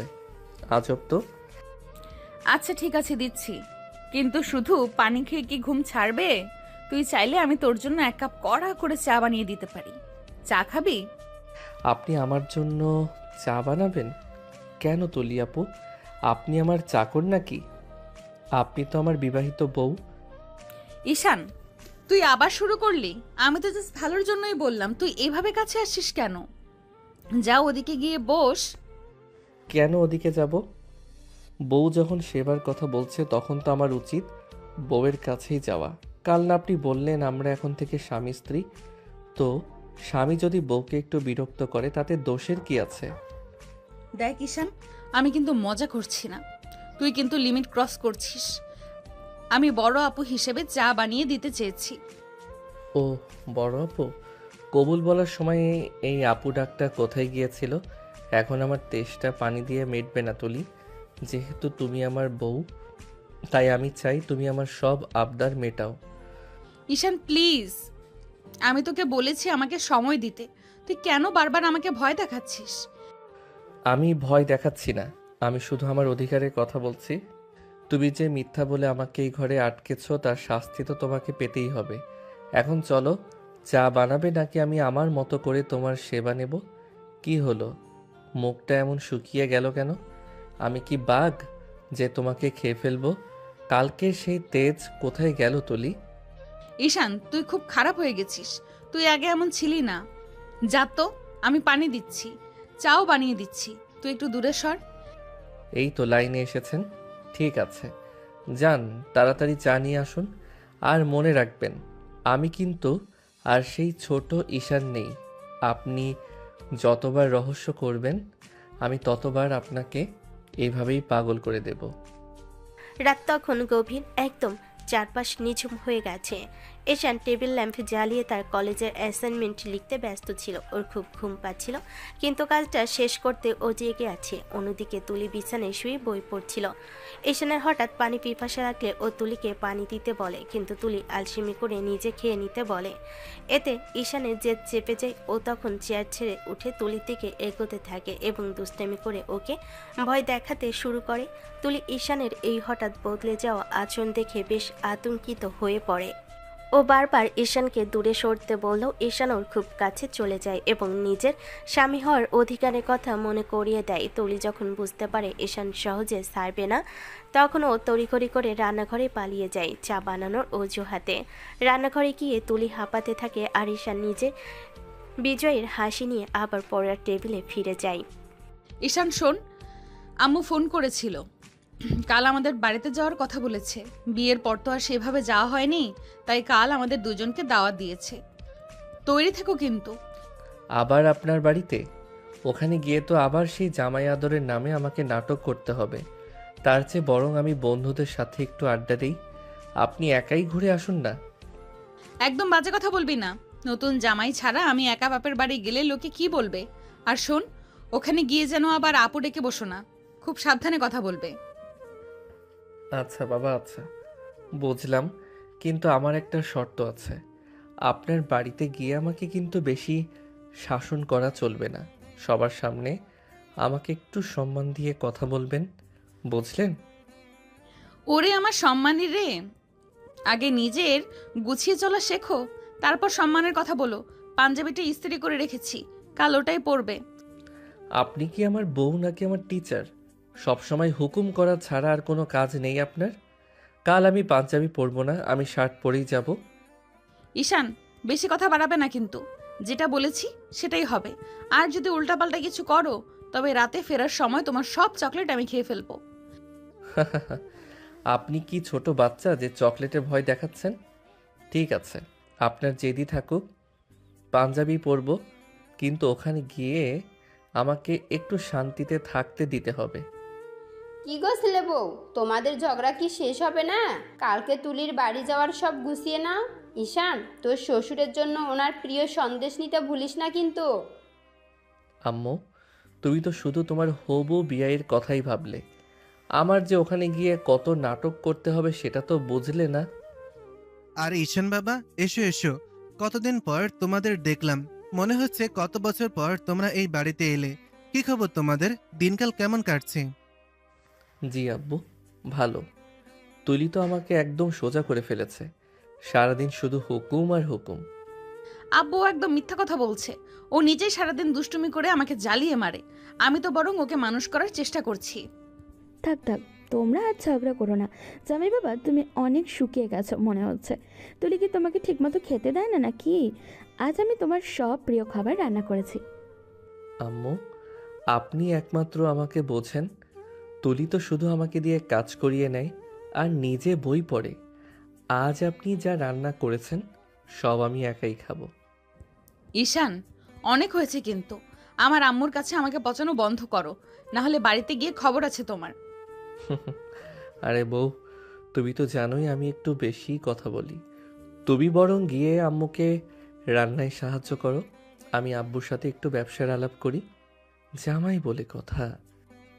তুলি আর ঈশানের দিনগুলো এভাবে খুনসুটি আর মান অভিমানে কাটতে লাগলো। ঈশান মুখে যতই বিরক্ত প্রকাশ করুক না কেন, মনে মনে সে তুলির এই শাসনগুলো বেশ উপভোগ করতে শুরু করেছে। আর তুলিও ঈশানকে কাছে পেয়ে তার জীবনে সেই গোপন রহস্যের কথা মাঝে মধ্যেই ভুলে থাকে। পরের দিন সকালে তারা তুলির বাড়িতে পৌঁছালে সেখানে এক উৎসবের আমেজ তৈরি হয়। তুলির মা আর বাবা তাদেরকে দেখে অনেক খুশি হন। খাবারের টেবিলে বসেও ঈশান আর তুলি একে অপরকে খোঁচা দিতে চায়নি। তুলি যখন ঈশানের পাতে মাছে বড় পিসটা তুলে দিচ্ছিল, তখন ঈশান আড়ালে তুলির হাতটা একটু শক্ত করে ধরল। তুলি অপ্রস্তুত হয়ে পড়ল, মুখে কিছু বলল না, শুধু আর চোখে ঈশানের দিকে চেয়ে একটু হাসলো। এই ছোট ছোট মুহূর্তগুলো তাদের সম্পর্কের রসায়ন বদলে দিতে শুরু করেছে। সবাই হাসাহাসি করছে আর ঈশান মনে মনে ভাবতেছে এই নাটকটা হয়তো খুব একটা খারাপ নয়। দিন যত যাচ্ছে ঈশান আর তুলির সম্পর্কের সমীকরণটা তত বেশি জটিল থেকে মধুর হয়ে উঠছে। বাইরে থেকে দেখলে মনে হয় তারা সারাক্ষণ মারপিট করছে, কিন্তু ভেতরে খবর অন্যরকম। ঈশান এখন আর সেই আগের মতো শুধু ভয়ে কুঁকড়ে থাকে না, বরং সে সুযোগ পেলেই তুলিকে রাগানোর বা তার কাছে যাওয়ার নতুন নতুন ফন্দি বের করে। তুলিও মুখে বিরক্তি দেখালেও ঈশানের এই পাগলামিগুলো মনে মনে বেশ পছন্দ করতে শুরু করেছে। এই যে ম্যাডাম, আপনার জন্য ওষুধ নিয়ে এসেছি। সারাদিন তো হুকুম চালিয়ে নিজের শরীরের 12টা বাজিয়ে ফেলেন। এখন চুপচাপ এটা খেয়ে নিন তো। আমি খাবো না ঈশান, আমার এখন ভালো লাগছে না। তুই বরং গিয়ে নিজে পড়াশোনা কর, আমাকে জ্ঞান দিতে আসিস না। ওরে বাবা, তেজ তো এখনো কমেনি। আমি কি আপনাকে এমনি এমনি বলছি? আপনি অসুস্থ হলে আমার সাথে ঝগড়া করবে কে? তাই জলদি এটা খেয়ে নিন, নইলে আমি কিন্তু জোর করে খাইয়ে দিব। তুই ইদানিং খুব বেশি সাহসী হয়ে গেছিস না? জোর করবি মানে কি? ভুলে যাস না আমি তো 2 বছরের বড়। বিয়ের সময় ওই 2 বছরের গ্যাপটা তো আপনি নিজেই ভরাট করে দিয়েছেন। এখন আমি আপনার স্বামী, আর স্বামী হিসেবে বউয়ের যত্ন নেওয়া আমার অধিকার। এখন মুখ খুলবেন নাকি আমি আমার মতো ব্যবস্থা নেব? ঈশান, তুই কিন্তু ইদানিং আমার খুব কাছে ঘাসার চেষ্টা করছিস। কাল রাতেও যখন আমি কাজ করছিলাম তুই পেছন থেকে এসে আমার চুল টেনে দিয়ে পালিয়েছিস। এইসব পিচ্চি স্বভাব কি তোর যাবে না? ওটা তো ট্রেলার ছিল তুলি। আমি তো আপনাকে রাগাতে চাই, কারণ আপনি যখন রাগে লাল হয়ে যান তখন আপনাকে দেখতে খুবই কিউট লাগে। বিশ্বাস না হলে আয়নায় গিয়ে দেখে আসতে পারেন। তোর এই ফালতু কথাগুলো বন্ধ করবি? যা এখান থেকে, আমাকে একটু শান্তিতে থাকতে দে। শান্তিতে থাকতে দেব না বলেই তো আমি আপনার জীবনে এসেছি। এই যে এখন আমি আপনার পাশে বসে থাকব, দেখি আপনি কিভাবে শান্তিতে থাকেন। আর হ্যাঁ, আজ রাতে আপনার জন্য আমি স্পেশাল কফি বানাবো, কিন্তু শর্ত হলো আমার সাথে বসে আধা ঘন্টা গল্প করতে হবে। তুই কি চাস বলতো? কেন আমার পেছনে আঠার মতো লেগে আছিস? আমি জানি তুই আমাকে রাগাতে ভালোবাসিস, কিন্তু মাঝে মাঝে তুই যে যত্ন করিস সেটা দেখে আমার ভয় লাগে। ভয় পাওয়ার কি আছে? আমি তো আপনার সেই পিচ্চি ঈশানই আছি। শুধু পার্থক্য হলো এখন আমি আপনাকে শাসন করতেও জানি। আচ্ছা শুনুন, আপনার ওই রহস্যের কথা আজ থাক। অন্তত আজকের দিনটা আমরা একটু ভালোভাবে কাটাই। তুই ইদানিং খুব বদলে গেছিস ঈশান। মাঝে মাঝে মনে হয় আমি তোকে বিয়ে করিনি, তুই বুঝি আমাকে ফাঁসিয়ে দিয়েছিস। তুই আমার কপালে হাত দিয়ে দেখছিস কেন? দেখছি আপনার জ্বরটা কমেছে কিনা। আপনি তো খুব অবুঝ, নিজের যত্ন নিতে জানেন না। তাই তো আমি আপনার ছায়া হয়ে থাকতে চাই। কি হলো, এভাবে তাকিয়ে আছেন কেন? প্রেমে পড়লেন নাকি? স্বপ্ন দেখিস না, তোর প্রেমে পড়তে আমার বয়েই গেছে। এখন যা, কফি নিয়ে আয়। আর শোন, চিনি একটু বেশি দিবি। চিনি বেশি লাগবে না তুলি, আমি পাশে থাকলেই কফি মিষ্টি হয়ে যাবে। Just wait and see. Ishan রান্নাঘরের দিকে চলে গেল শীষ দিতে দিতে। তুলি বিছানায় বসে রইল এক অদ্ভুত ভালো লাগা নিয়ে। সে বুঝতে পারছে ঈশান তাকে রাগানোর বাহানায় আসলে তার কাছে খুব কাছাকাছি থাকতে চায়। ঈশান এখন আর সেই ছোট্ট ছেলেটা নেই যে তুলি ধমক শুনে পালিয়ে যেত। এখন সেই তুলিকে আগলে রাখে, তার খেয়াল রাখে, মাঝে মাঝে দুষ্টামি করে তুলির মনে সব মেঘ উড়িয়ে দেয়। তাদের এই টকঝাল মিষ্টির সম্পর্কটা যেন একটা সুন্দর গল্পের মতো এগিয়ে যাচ্ছে। তুলি নিজেও জানে না কবে সে এই পিচ্ছি ছেলেটার মায়ের পুরোপুরি জড়িয়ে পড়েছে, কিন্তু এই মধুর মুহূর্তগুলোর আড়ালে সেই গোপন রহস্যটা এখনও রয়ে গেছে, যা মাঝে মধ্যে তুলির মনকে বিষণ্ণ করে দেয়। তবে ঈশানের চলমান চঞ্চলতা তাকে সেই বিষণ্ণতা থেকে মুক্তি দিচ্ছে বারবার। গত কয়েকদিন ধরে ঈশান লক্ষ্য করেছে তুলির মধ্যে একটা অদ্ভুত পরিবর্তন এসেছে। যে মেয়েটা সবসময় ঈশানের সাথে খুনসুটি আর ঝগড়ায় মেতে থাকতো, সে এখন কেমন জানি চুপচাপ হয়ে গেছে। সবচেয়ে বড় রহস্যময়ী ব্যাপার হলো তুলির ফোনটা প্রায় কোনো একটা অপরিচিত নম্বর থেকে কল আসে, আর কলটা আসা মাত্রই তুলির চেহারার রং বদলে যায়। সে যেন এক মুহূর্তের জন্য জমে যায়, তারপর ফোনটা নিয়ে বারান্দায় বা অন্য ঘরে চলে যায়। ঈশান সব দেখেও না দেখার ভান করে থাকে, কারণ সে চায় না তুলি ভাবুক যে ঈশান তাকে সন্দেহ করছে। কিন্তু আজ রাতে ঘটনাটা ঈশানকে বেশ ভাবিয়ে তুলল। তুলি, তোমার ফোনটা বারবার বাজছে, সাইলেন্ট করে রেখেছো কেন? দেখো, কেউ হয়তো জরুরি প্রয়োজনে ফোন দিচ্ছে। ও না না, ওটা মনে হয় কোনো কাস্টমার কেয়ারের ফোন বা ভুল নাম্বার। তুই নিজের কাজে মন দে তো, সব কিছুতে তোকে নাক গলাতে হবে না। ভুল নম্বর হলে তো একবার দুবার আসতো, এটা তো গত 1 ঘন্টা ধরে 5 বার বেজেছে। কে এই লোক? আর ফোন এলে তুমি এভাবে ঘামছো কেন? এসি তো চলছেই। বললাম তো কিছু না। তুই কি এখন আমাকে জেরা করবি? আমি একটু বারান্দা থেকে আসছি, মাথাটা খুব ধরছে। তুই পড়াশোনা শেষ করে শুয়ে পড়িস। তুলি ঘর থেকে বেরিয়ে যেতেই ঈশান কলমটা রেখে দিল। সে স্পষ্ট দেখল তুলির হাত কাঁপছিল। বারান্দায় গিয়ে তুলিন খুব নিচু স্বরে কারোর সাথে কথা বলছে। ঈশান দরজার আড়ালে গিয়ে দাঁড়ালো, কিন্তু বৃষ্টির শব্দের কারণে কিছুই পরিষ্কার শুনতে পেল না। শুধু এটুকু বুঝলো যে তুলি বেশ ভয় পেয়েছে এবং কাউকে বারবার অনুরোধ করছে যেন সে এখানে না আসে। তুলি যখন ঘরে ফিরল তখন তার মুখে একরাশ চিন্তার ছাপ। ঈশান বিছানায় শুয়ে পড়ার ভান করলো। তুলি, তুমি কি কোনো বিপদে পড়েছো? আমাকে বলতে পারো। আমরা হয়তো স্বামী স্ত্রী হিসেবে এখনো ওভাবে সহজ হইনি, কিন্তু বন্ধু হিসেবে তো আমি তোমার পাশে দাঁড়াতে পারি। বিপদ কিসের? তুই বেশি গোয়েন্দাগিরি করছিস ঈশান। আমি ঠিক আছি, শুধু অফিসের একটু ঝামেলা চলছে, আর কিছু না। অফিসের ঝামেলা হলে তুমি লুকিয়ে কথা বলতে না তুলি। আমি জানি তুমি কিছু একটা লুকাচ্ছ। ওই যে বিয়ের দিনের রহস্যটা, সেটা কি এই ফোনের সাথে জড়িত? ওই পাত্র কি তোমাকে এখনো বিরক্ত করছে? ঈশান, তোকে বলেছি না আমাকে একটু সময় দিতে? তুই কেন বারবার এক কথা টেনে আনছিস? আমি যা করছি আমাদের দুই পরিবারের ভালোর জন্যই করছি। তুই প্লিজ ঘুমানোর চেষ্টা কর। ঠিক আছে, আমি আর কিছু বলবো না, কিন্তু মনে রেখো তুলি, তুমি যদি একা কোনো বড় বিপদ সামলাতে গিয়ে আরও বড় গর্তে পড়ো, তবে তার মাসুল কিন্তু আমাকেও দিতে হবে। আমি তোমার ক্ষতি চাই না, তাই বলছি এখনো সময় আছে, আমাকে সব খুলে বলো। সব কথা সবার সাথে শেয়ার করা যায় না রে। কিছু সত্য মানুষকে মুক্তি দেয়, আবার কিছু সত্য মানুষের জীবন ধ্বংস করে দেয়। আমি চাই না তুই অকালে ধ্বংস হয়ে যাস। তুলি লাইটটা নিভিয়ে দিয়ে একপাশে ফিরে শুয়ে পড়ল, কিন্তু ঈশান দেখলো তুলি অন্ধকার ও ফোনের স্ক্রিনটা বারবার চেক করছে। মাঝরাতে ঈশানের ঘুম ভেঙে গেলে সে দেখলো তুলি বিছানায় নেই, জানালার কাছে দাঁড়িয়ে সে অন্ধকারের দিকে তাকিয়ে আছে। তুলির এই নীরব কান্না আর অস্থিরতা ঈশানের মনে এক গভীর সন্দেহের জন্ম দিল। সে বুঝতে পারছে সেই পুরনো রহস্যটা এখন ডালপালা মেলতে শুরু করেছে। যে মানুষটা তুলিকে ফোন দিচ্ছে সে নিশ্চয়ই এমন কেউ যার কাছে তুলি কোনো বড় গোপন তথ্য আছে। আজকের আকাশটা ছিল খুব পরিষ্কার, ঠিক ঈশানের মনের মতোই। ঈশানের ক্লাস আজকে অন্যদিনের চেয়ে অনেক আগে শেষ হয়ে গেছে। সাধারণত সে বন্ধুদের সাথে আড্ডা দেয়, কিন্তু আজ তার মনটা ছটফট করছিল তুলির জন্য। সে ভাবলো তুলি নিশ্চয়ই কলেজ শেষে একাই ফেরে।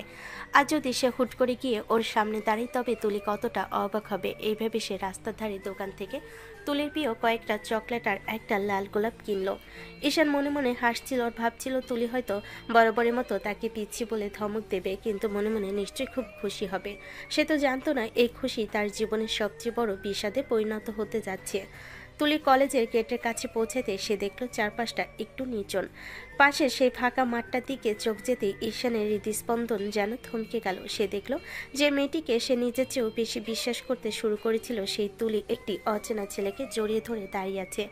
ছেলেটা তুলিকে সান্ত্বনা দিচ্ছে আর তুলিয়ে যেন খুব আপন মনে তাকে আঁকড়ে ধরে আছে। এটা কি দেখছি আমি? তুলি আপু? না, তুলি ও তো আমার স্ত্রী। তাহলে এই ছেলেটা কে? ও কেন তাকে জড়িয়ে ধরে আছে? আমি তোকে বিশ্বাস করেছিলাম তুলি। আমি ভেবেছিলাম তুই হয়তো কোনো বিপদে পড়ে আমাকে বিয়ে করেছিস, কিন্তু তুই তো অন্য কারো প্রেমে মগ্ন। আমাকে কেন তবে এই অভিনয়ের জালে জড়ালি? ঈশানের হাতের গোলাপ আর চকলেটের প্যাকেটটা ধুলেই পড়ে গেল। তার চোখের সামনে যেন অন্ধকার নেমে এলো। সে তো সবসময় নিজেকে বলতো সে তুলিকে ভালোবাসে না, তাহলে আজ কেন তার কলিজা ছিঁড়ে কান্না আসছে?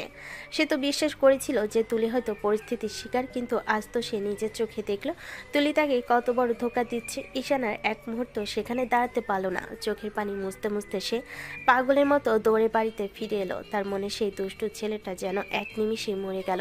সে ঘরে ঢুকে দরজা বন্ধ করে অন্ধকার কোণেই বসে রইল। তার মনে হচ্ছিল এই পৃথিবীটা কত মিথ্যে, আর তুলির এই শাসনমাখা ভালোবাসাটা ছিল তার চেয়েও বড় মিথ্যে। বিকেলে তুলি যখন খুব স্বাভাবিকভাবে হাসি মুখে ঘরে ঢুকলো, ঈশান তখন পাথরের মতো শক্ত হয়ে বসেছিল। ঈশান, দেখ তো আমি তোর জন্য কি এনেছি। তুই নাকি এই রাইটারটা খুঁজছিলি, আজ কলেজের সামনে পেয়ে গেলাম। কি হলো, কথা বলছিস না কেন? টেবিলের উপর রেখে দিন, আমার এখন কথা বলার মুড নেই।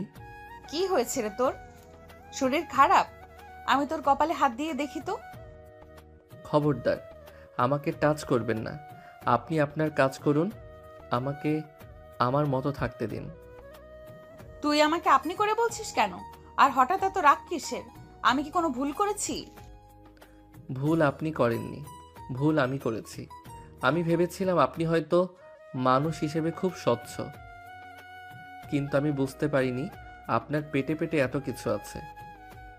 ঈশান, তুই কি বলছিস আমি কিছুই বুঝতে পারছি না। পরিষ্কার করে বল না। পরিষ্কার করার কিছু নেই।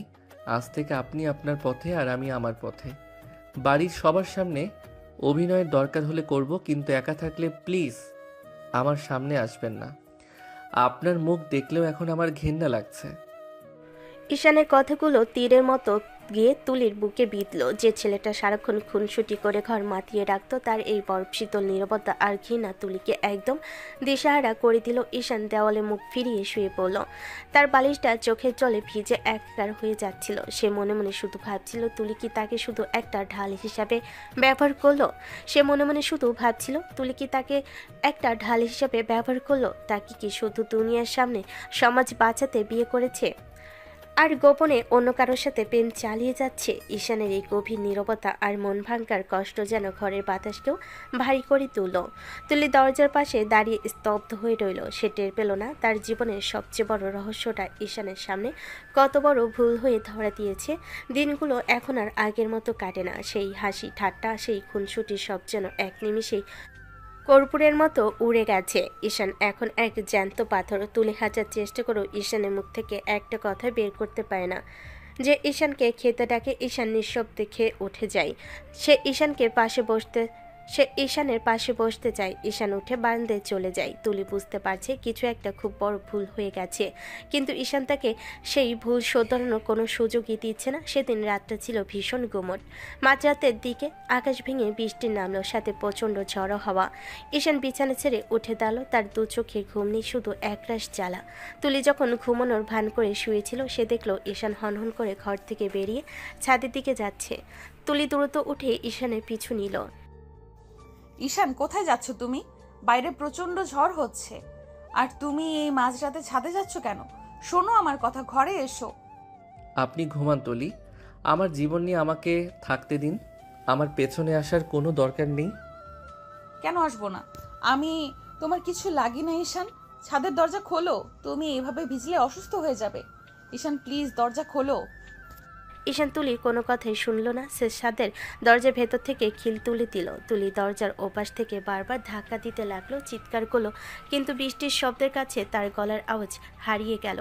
ঈশান বৃষ্টির ঝাপটায় দাঁড়িয়ে আকাশের দিকে তাকিয়ে রইল। তার গাল বেয়ে বৃষ্টির পানি পড়ছে নাকি চোখের পানি সে নিজেও জানে না। তার মনে হচ্ছে এই বৃষ্টির ধারায় যদি বুকের ভেতরে সব কষ্ট ধুয়ে যেত।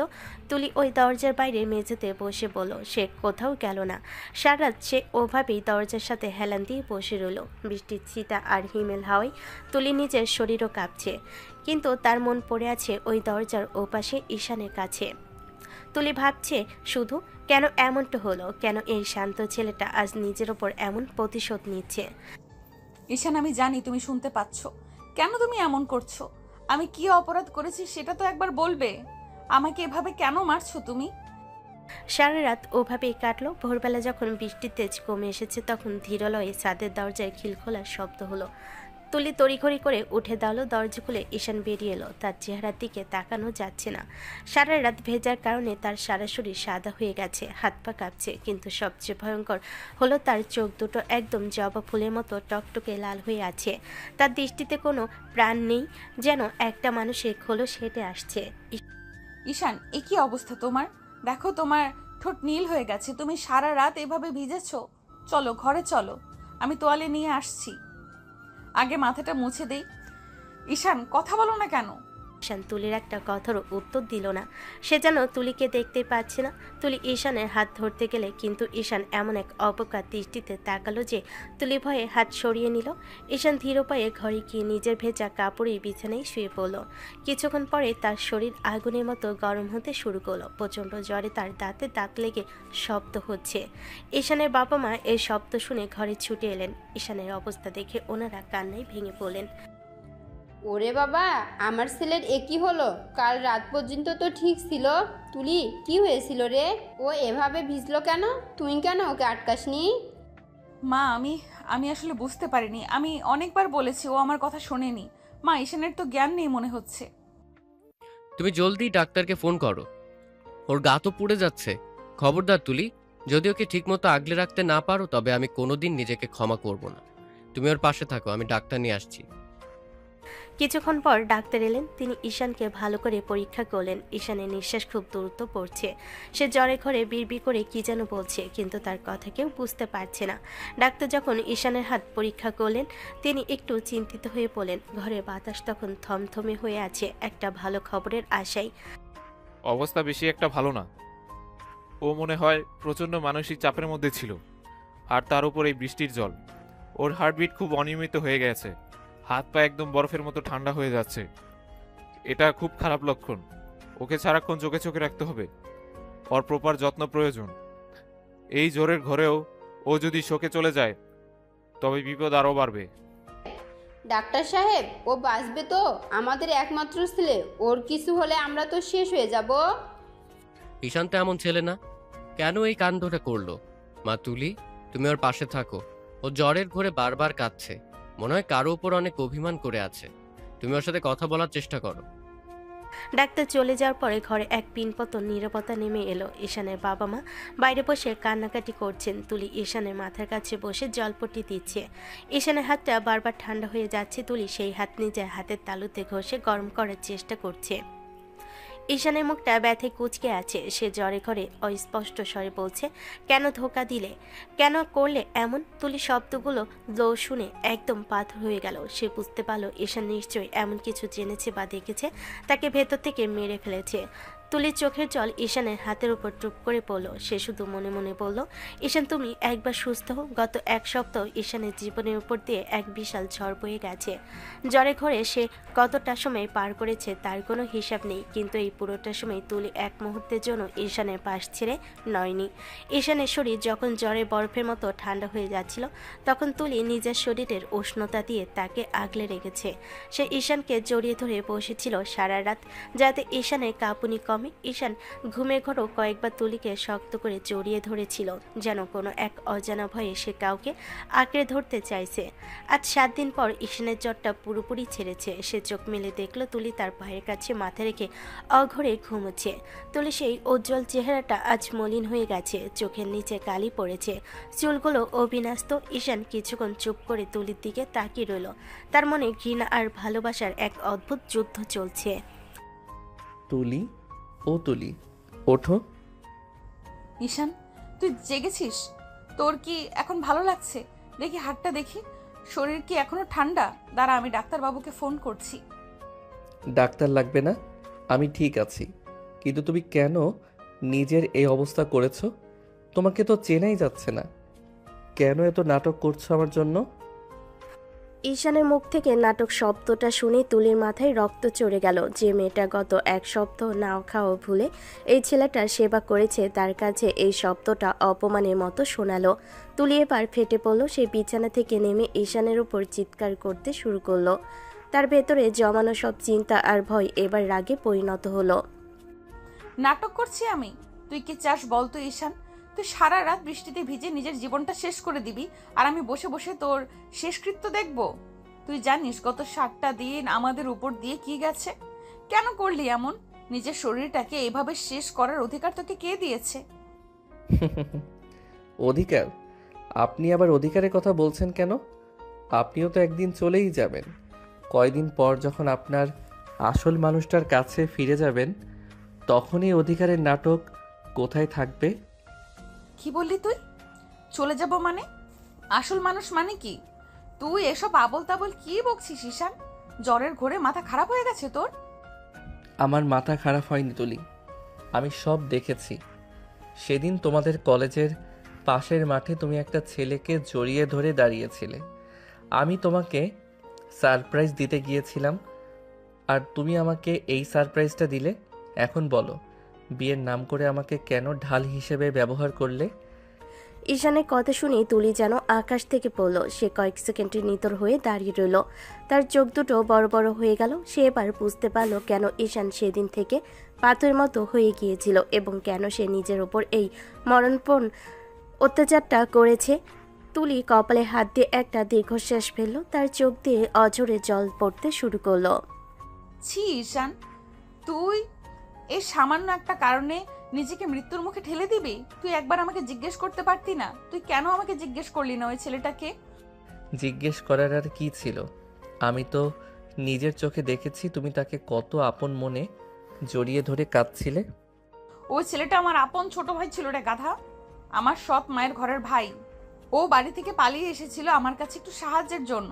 ওর বাবা ওকে খুব মারধর করে, তাই ও কাঁদতে কাঁদতে আমাকে জড়িয়ে ধরেছিল। তুই কি ভেবেছিস আমি অন্য কারোর সাথে প্রেম করছি? তুই কি আমাকে এতটাই নিচু ভাবিস ঈশান? তুলির কথা শুনেই ঈশানের পুরো জগৎটা এক মুহূর্তের জন্য থেমে গেল। সে যেন কানে যা শুনছে তা বিশ্বাস করতে পারছে না। ভাই? ওই ছেলেটা তুলির ভাই ছিল? ঈশানের মনে হলো তার পায়ের নিচ থেকে মাটি সরে যাচ্ছে। সে কত বড় একটা ভুল করে ফেলেছে। সামনে একটা সন্দেহের বশে সে নিজের এবং তাদের সম্পর্কে এত বড় ক্ষতি করে ফেলল।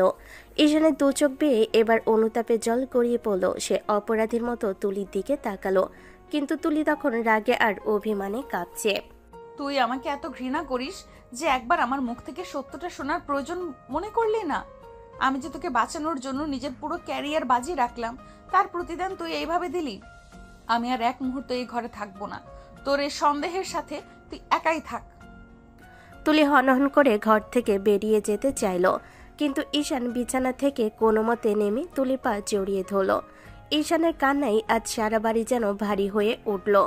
সে বুঝতে পারছে সে শুধু তুলিকে নয়, নিজেকেও আজ বড় লজ্জার মুখে ফেলেছে। রাতটা খুব শান্ত। জানালার বাইরে ঝিঝি পোকারা ডাকছে। ঘরের ভেতর হালকা নীল আলো জ্বলছে। ঈশান এখন অনেকটা সুস্থ, কিন্তু তার মনে এখনও সে বিয়ের রাতের রহস্যটা খচখচ করছে। তুলি ঘরে এসে জানালার পাশে দাঁড়িয়ে আকাশের দিকে তাকিয়েছিল। ঈশান বিছানায় উঠে বসলো এবং খুব শান্ত গলায় তুলিকে ডাকলো। আজ সে কোনো চিৎকার করবে না, শুধু সত্যটা জানতে চাই। তুলি, এদিকে এসো তো, একটা কথা জিজ্ঞেস করব, সত্যি করে বলবে? বিয়ের রাতে তুমি একটা রহস্য রেখে দিয়েছিলে, বলেছিলে সময় হলে বলবে। আজ কি সেই সময়টা হয়েছে? কেন তুমি সেদিন সবার সামনে মিথ্যে বলে আমাকে বিয়ে করেছিলে? জানি একদিন না একদিন তোকে বলতেই হতো। আজ যখন তুই সবটা জানতে চেয়েছিস, তবে শোন, আসলে আমি একটা ছেলেকে খুব ভালোবাসতাম, আমাদের সম্পর্কটা অনেক দিনের ছিল। কিন্তু হুট করে যখন আব্বু আমার বিয়ের জন্য ওই লোকটাকে ঠিক করলো, আমি দিশেহারা হয়ে পড়েছিলাম। আমি ওই ছেলেকে ফোন দিয়েছিলাম যাতে ও এসে আব্বুর সাথে কথা বলে, কিন্তু ও তখন নিজেকে লুকিয়ে রেখেছিল। তারপর ও কি আসেনি? না, আসেনি। আমি ভেবেছিলাম ও হয়তো কোনো বড় বিপদে আছে, তাই আমার ফোন ধরছে না বা সামনে আসছে না। ওই মুহূর্তে আমার মাথা কাজ করছিল না। আমি ভাবলাম যদি তোকে বিয়ে করি তবে তোকে সব বুঝিয়ে বলে কোনোভাবে সময় বের করতে পারবো। তুই ছোটবেলা থেকেই আমার কাছের, তাই ভেবেছিলাম তোকে অন্তত বোঝানো যাবে। কিন্তু বিয়ের পর যখন আমি খোঁজ খবর নিলাম তখন জানতে পারলাম ও আসলে কোনো বিপদে ছিল না। ও আমাকে ঠকিয়ে অন্য একটা মেয়েকে বিয়ে করে সুখে সংসার করছে। তার মানে তুমি ওই ছেলেকে পাওয়ার জন্য আমাকে শুধু একটা সিঁড়ি হিসেবে ব্যবহার করেছিলে? প্রথমে হয়তো তাই ভেবেছিলাম রে ঈশান, কিন্তু যখন জানলাম ও আমাকে ধোঁকা দিয়েছে তখন আমি ভেতরে ভেতরে একদম শেষ হয়ে গিয়েছিলাম। নিজেকে খুব ছোট মনে হচ্ছিল। কিন্তু সেই বিধ্বস্ত সময়ে তুই যেভাবে আমার পাশে ছিলি, তোর এই পাগলামি, তোর ওই নাছোড়বান্দা ভালোবাসা আর যত্ন, এগুলো আমাকে বদলে দিল। তুই তোর ব্যবহারের মাধ্যমে কখন যে আমার মনের সবটুকু জায়গা দখল করে নিলি আমি নিজেও জানি না। তাহলে এখন কি সেই ছেলের জন্য তোমার মনে আর কোনো জায়গা আছে? না রে গাধা, ওটা ভালোবাসা ছিল না, ওটা ছিল একটা মোহ। কিন্তু তোর সাথে থাকতে থাকতে আমি বুঝতে পারলাম আসল ভালোবাসা কাকে বলে। তুই আমার জীবনে আসিসনি, তুই আমার জীবনে এক আশীর্বাদ হয়ে এসেছিস। আজ আমি গর্ব করে বলতে পারি তুই শুধু আমার স্বামী নোস, তুই আমার সবচেয়ে বড় শক্তি। তুই আমার ভালোবাসায় পরিণত হয়েছিস ঈশান। তুলির কথাগুলো শুনে ঈশানের মনে সব মেঘ যেন এক মুহূর্তে কেটে গেল। তার মুখে একগাল হাসি ফুটে উঠল। সে বুঝতে পারল তুলি তাকে কতটা গভীর থেকে ভালোবাসে। যে মেয়েটা এত বড় একটা ধোঁকা সহ্য করার পরও ঈশানের জন্য নিজেকে উজাড় করে দিয়েছে, তার প্রতি ঈশানের সম্মান আরও বেড়ে গেল। ঈশান মুচকি হাসলো আর তুলির হাতটা শক্ত করে ধরল। তার মানে এই পিচ্চি ছেলেটাই শেষ পর্যন্ত আপনাকে ঘায়েল করে ফেলল। আমি তো ভাবলাম আপনি কোনোদিন আমায় পাত্তাই দেবেন না, অথচ আপনি আমার জন্য এত কষ্ট সহ্য করেছেন, এত পরিশ্রম করেছেন। আপনি সত্যি একটা পাগল। হ্যাঁ, তোর প্রেমে পড়া তো পাগলামি। এখন আসা বন্ধ কর, অনেক রাত হয়েছে, এবার ঘুমাতে হবে। আর শোন, এবার থেকে যদি কোনো কিছু দেখিস তবে আগে আমায় জিজ্ঞেস করবি। নিজের উপর অত্যাচার করবি না, মনে থাকবে? থাকবে ম্যাডাম, থাকবে। আপনি পাশে থাকলে আর কোনো ভয় নেই। ঈশান তুলির মাথায় হাত বুলিয়ে দিল। দুজনের চোখের ভাষায় বলে দিচ্ছে তাদের মাঝে আজ কোনো লুকোচুরি নেই। যে বিয়ের শুরুটা হয়েছিল একটা মিথ্যা আর রহস্য দিয়ে, আজ সেই সম্পর্কটা সত্য আর নিখাত ভালোবাসায় পূর্ণ হয়ে উঠল। ঈশান আর তুলি একে অপরের হাত ধরে অন্ধকারের মাঝেও এক সুন্দর ভবিষ্যতের স্বপ্ন দেখতে লাগলো। তাদের এই টকঝাল মিষ্টি গল্পের এক নতুন এবং শান্ত অধ্যায় শুরু হলো আজ থেকে। রাতের আকাশটা আজ একদম পরিষ্কার। জানালার পর্দা সরিয়ে দিলে চাঁদের মায়াবী আলো এসে সরাসরি বিছানায় পড়ছে। ঈশান এখন পুরোপুরি সুস্থ, তার মনে এখন আর কোনো সংশয় নেই। সে ড্রেসিং টেবিলের সামনে দাঁড়িয়ে আয়না দিয়ে আর চোখে তুলিকে দেখছিল আর নিজের চুল ঠিক করছিল। তুলি তখন একটা গল্পের বই পড়াই খুব মনোযোগী ছিল। ঈশান মুচকি হেসে পা টিপে টিপে তুলির কাছে এগিয়ে গেল। হুট করে তার হাত থেকে বইটা কেড়ে নিয়ে বিছানার নিচে ফেলে দিল। তুলি তখন বেশ অবাক হয়ে বই থেকে মুখ তুলল। ঈশান তুলির খুব কাছে মুখ নিয়ে গেল এবং রোমান্টিক সব কথা বলে তুলিকে লজ্জা দিতে শুরু করলো। তুলি তখন মুচকি হাসছিল এবং বই পড়ার জন্য তাকে শাসন করার চেষ্টা করছিল, কিন্তু ঈশান ছিল নাছোড়বান্দা। তুলি যখন ঈশানকে বেয়াদব বলল, ঈশান তখন আরো বেশি দুষ্টামি শুরু করলো। তুলি অপ্রস্তুত হয়ে এদিক ওদিক তাকাচ্ছিল আর ঈশান তার প্রেমে পড়ার গল্প শোনানোর সময় তুলি লজ্জে একেবারে লাল হয়ে গেল। তুলি এক পর্যায়ে হাসতে হাসতে বিছানায় গড়াগড়ি দিচ্ছিল আর ঈশান তাকে জড়িয়ে ধরার চেষ্টা করছিল। তুলি তখন বালিশ দিয়ে নিজের মুখ ঢেকে ফেলল। এই যে ম্যাডাম, আপনার কি আজ ঘুমানোর কোনো ইচ্ছে নেই? সারাক্ষণ ওই বইয়ের ভেতর মুখ গুজে থাকলে আমার দিকে তাকাবে কে? আমি কিন্তু আপনার লিগেল স্বামী। বইয়ের চেয়ে আমার দাম একটু বেশি হওয়া উচিত ছিল না, পিচ্চি? আচ্ছা দাঁড়ান দেখাচ্ছি কে পিচ্ছি আর কে বড়? আপনি কি ভেবেছেন আমি সারা জীবন আপনার ধমক খেয়েই চলবো? বেয়াদবি তো এখনো শুরুই করিনি তুলি। আমি তো ভাবছি আমার এই সুন্দরী বউটাকে আজ একটু বেশিই শাসন করব। সারাদিন তো আপনি আমাকে অর্ডার দেন, আজ না হয় আমি আপনাকে একটু অর্ডার দেই। ইস রে, স্বামীর সোহাগ তো আর ধরছে না। তুই তো আমার সেই পিচ্ছি ঈশান। এখন আবার বড় বড় কথা শিখলি কবে থেকে? বই পড়ছি, পড়তে দে, ডিস্টার্ব করিস না তো। তোর অর্ডার শুনতে আমার বইয়ে গেছে। যা ওদিকে গিয়ে শো, অনেক রাত হয়েছে। কাল আবার কলেজ আছে তো তোর। কলেজের কথা এখন থাক, এখন শুধু তুমি আর আমি। জানো তুলি, যেদিন তোমাকে প্রথম শাড়ি পরে আমাদের বাড়িতে আসতে দেখেছিলাম, সেদিন থেকে আমি তোমার প্রেমে পড়ে গিয়েছিলাম, কিন্তু ভয়ে বলতে পারিনি। আজ যখন তুমি নিজেই ধরা দিয়েছ, তখন আমি কি তোমাকে এমনি এমনি ছেড়ে দেব? ঈশান, কি করছিস কি? ছাড় আমাকে। বইটা তুলে আন। তুই দিন দিন খুব বেয়াদব হয়ে যাচ্ছিস। তুই একটা আস্ত শয়তান ঈশান। আমি ভাবতেই পারিনি তুই এত রোমান্টিক কথা বলতে পারিস। আমাকে ছাড়, এবার দম বন্ধ হয়ে আসছে। লজ্জা পাবো কেন? আমি কি তোর মতো ছোট নাকি? এই যে দেখ, তোর চেয়ে আমি লম্বায় বড়, বয়সে বড়। আমাকে শাসন করার চেষ্টা করবি না। বয়সে বড় হলে কি হবে? মনে তো আপনি আমার চেয়েও বেশি ছোট। এই যে এখন যে মুখটা করেছেন, ঠিক যেন একটা ছোট বাচ্চার মতো। এসো তো দেখি তোমার এই গাল দুটো কতটুকু লাল হয়েছে। তুলি, আমরা সারা জীবন এইভাবেই থাকবো তো? কোনো দিন আর আমায় ছেড়ে যাবে না তো? ওই পুরনো দিনের কোনো ছায়া যেন আমাদের মাঝে আর না আসে। পাগল ছেলে, তোকে ছেড়ে যাওয়ার কথা আমি স্বপ্নেও ভাবতে পারি না। তুই আমার সেই আশ্রয়, যেখানে আমি সব দুঃখ ভুলতে পারি।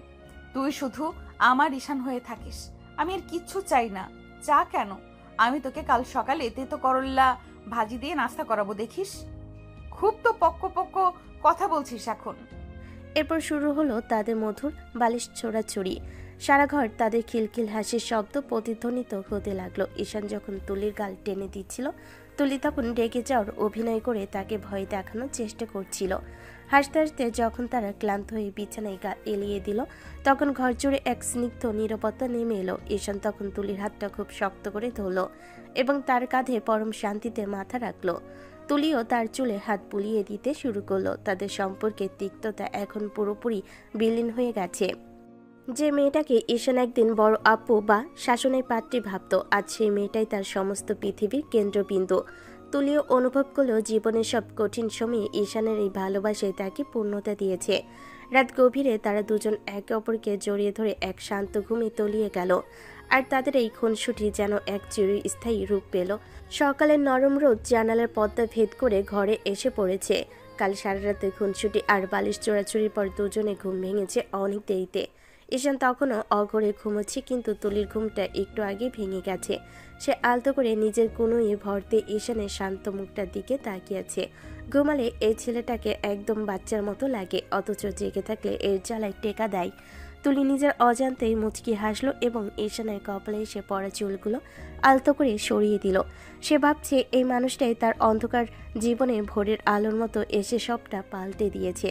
তুলি যখন ঈশানের গালে হাত ছোঁয়ালো, তখন ঈশান হুট করে তুলির হাতটা ধরে ফেলল। ঈশান চোখ খুলেনি, শুধু ঠোঁটের কোণে একটু দুষ্ট হাসি ফুটে উঠেছে। তুলি অপ্রস্তুত হয়ে হাতটা ছাড়িয়ে নেওয়ার চেষ্টা করছিল, কিন্তু ঈশান তাকে আরো শক্ত করে টেনে নিজের বুকের কাছে নিয়ে এলো। সকালে জেগেই আমার দিকে এভাবে অপলক তাকিয়ে থাকাটা কি এখন আপনার নতুন নেশা তুলি? আমি কিন্তু সব টের পাই। কি ভাবছিলেন আমাকে নিয়ে? আমি কি খুব বেশি কিউট? একদম না। আমি ভাবছিলাম তোর নাকটা কেন এত খাড়া, একদম তীরের মতো বিঁধে যায়।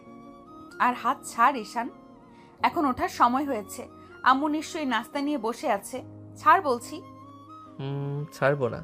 আজ তো ছুটির দিন। আম্মু জানে তার ছেলে কাল অনেক রাত পর্যন্ত পড়াশোনা করেছে, তাই কেউ ডাকতে আসবে না।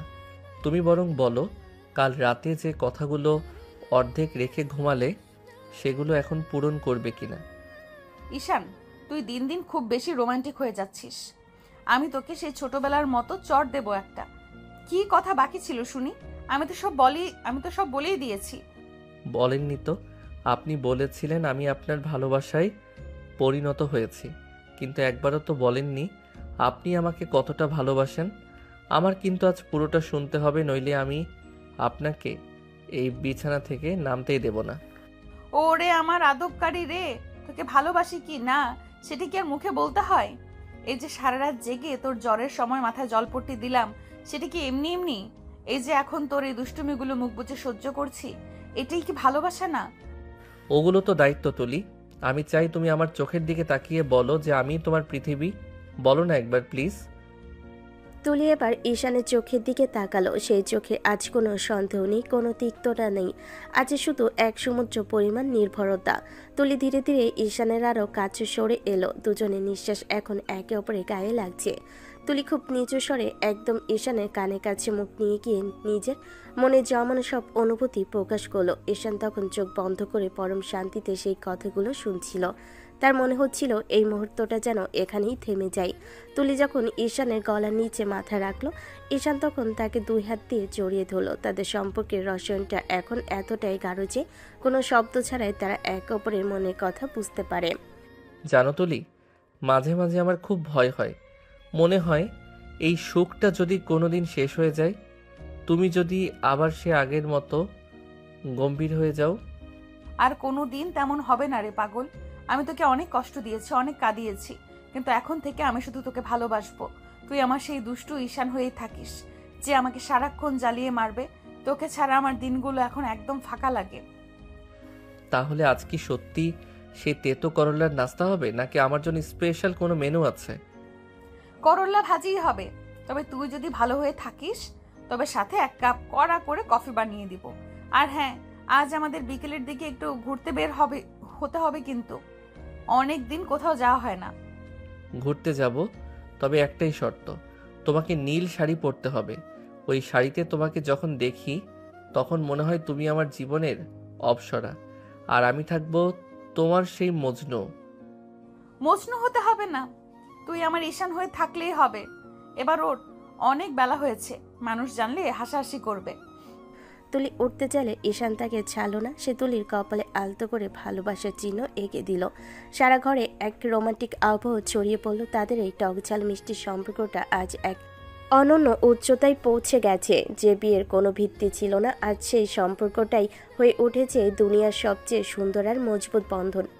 ঈশান আর তুলি একে অপরের দিকে তাকিয়ে হাসলো, যে হাসিতে মিশে আছে হাজারো অব্যক্ত কথা আর অন্তহীন ভালোবাসা। সকালে সোনালি রোদ তাদের এই মধুর মুহূর্তটাকে আরও রঙিন করে তুলল। বিকেল গড়িয়ে সন্ধ্যা নামছে, আকাশের রংটা এখন সিঁদুরে লাল, আর সেই লালিমা এসে পড়ছে ঘরের জানালায়। ঈশান ড্রয়িং রুমে বসে বারবার ঘড়ি দেখছিল। তুলি সে যে তৈরি হতে ঘরে ঢুকেছে, আর বের হওয়ার নাম নেই। ঈশানের ধৈর্য যেন আর বাদ মানছে না। সে কয়েকবার দরজার সামনে গিয়েও ফিরে এসেছে। ঠিক তখনই ঘরের দরজাটা ধীরলয়ে খুলে গেল। ঈশান তাকিয়েছিল জানালার দিকে। দরজার শব্দ শুনে সে এদিক ওদিক ফিরতেই তার চোখের পলক যেন স্থির হয়ে গেল। নীল রঙের একটা জামদানি শাড়িতে তুলির সামনে দাঁড়িয়ে আছে। কপালে ছোট্ট একটা কালো টিপ, চোখে গাঢ় কাজল, আর চুলে হালকা করে লাগানো একটা বেলি ফুলের মালা। নীল রংটা তুলিকে যেন এক অন্য জগতের মানুষ বানিয়ে দিয়েছে। ঈশানের মনে হলো সে কোনো মায়াবী ঘোরের মধ্যে পড়ে গেছে। তার কণ্ঠস্বর হারিয়ে গেছে, বুকটা দুরু দূর কাঁপছে। সে যেন নিজের সামনে কোনো সাধারণ মেয়েকে নয়, বরং এক মায়াবী অপ্সরাকে দেখছে। ঈশান কিছুক্ষণ থেমে থেকে মুগ্ধ চোখে তুলির দিকে তাকিয়ে রইল। তুলি, এটা কি সত্যি তুমি, নাকি আমি কোনো স্বপ্ন দেখছি? আমি তো জানতাম নীল শাড়িতে তোমাকে সুন্দর লাগে, কিন্তু তুমি যে এতটা মারাত্মক হয়ে উঠবে সেটা তো আমার জানা ছিল না। বিশ্বাস করো, আমার দম বন্ধ হয়ে আসছে।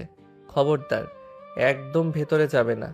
তুমি যদি এখন শাড়ি বদলে আসো, তবে আমি আজ সারা রাত এই দরজার সামনে দাঁড়িয়ে ধর্মঘট করব।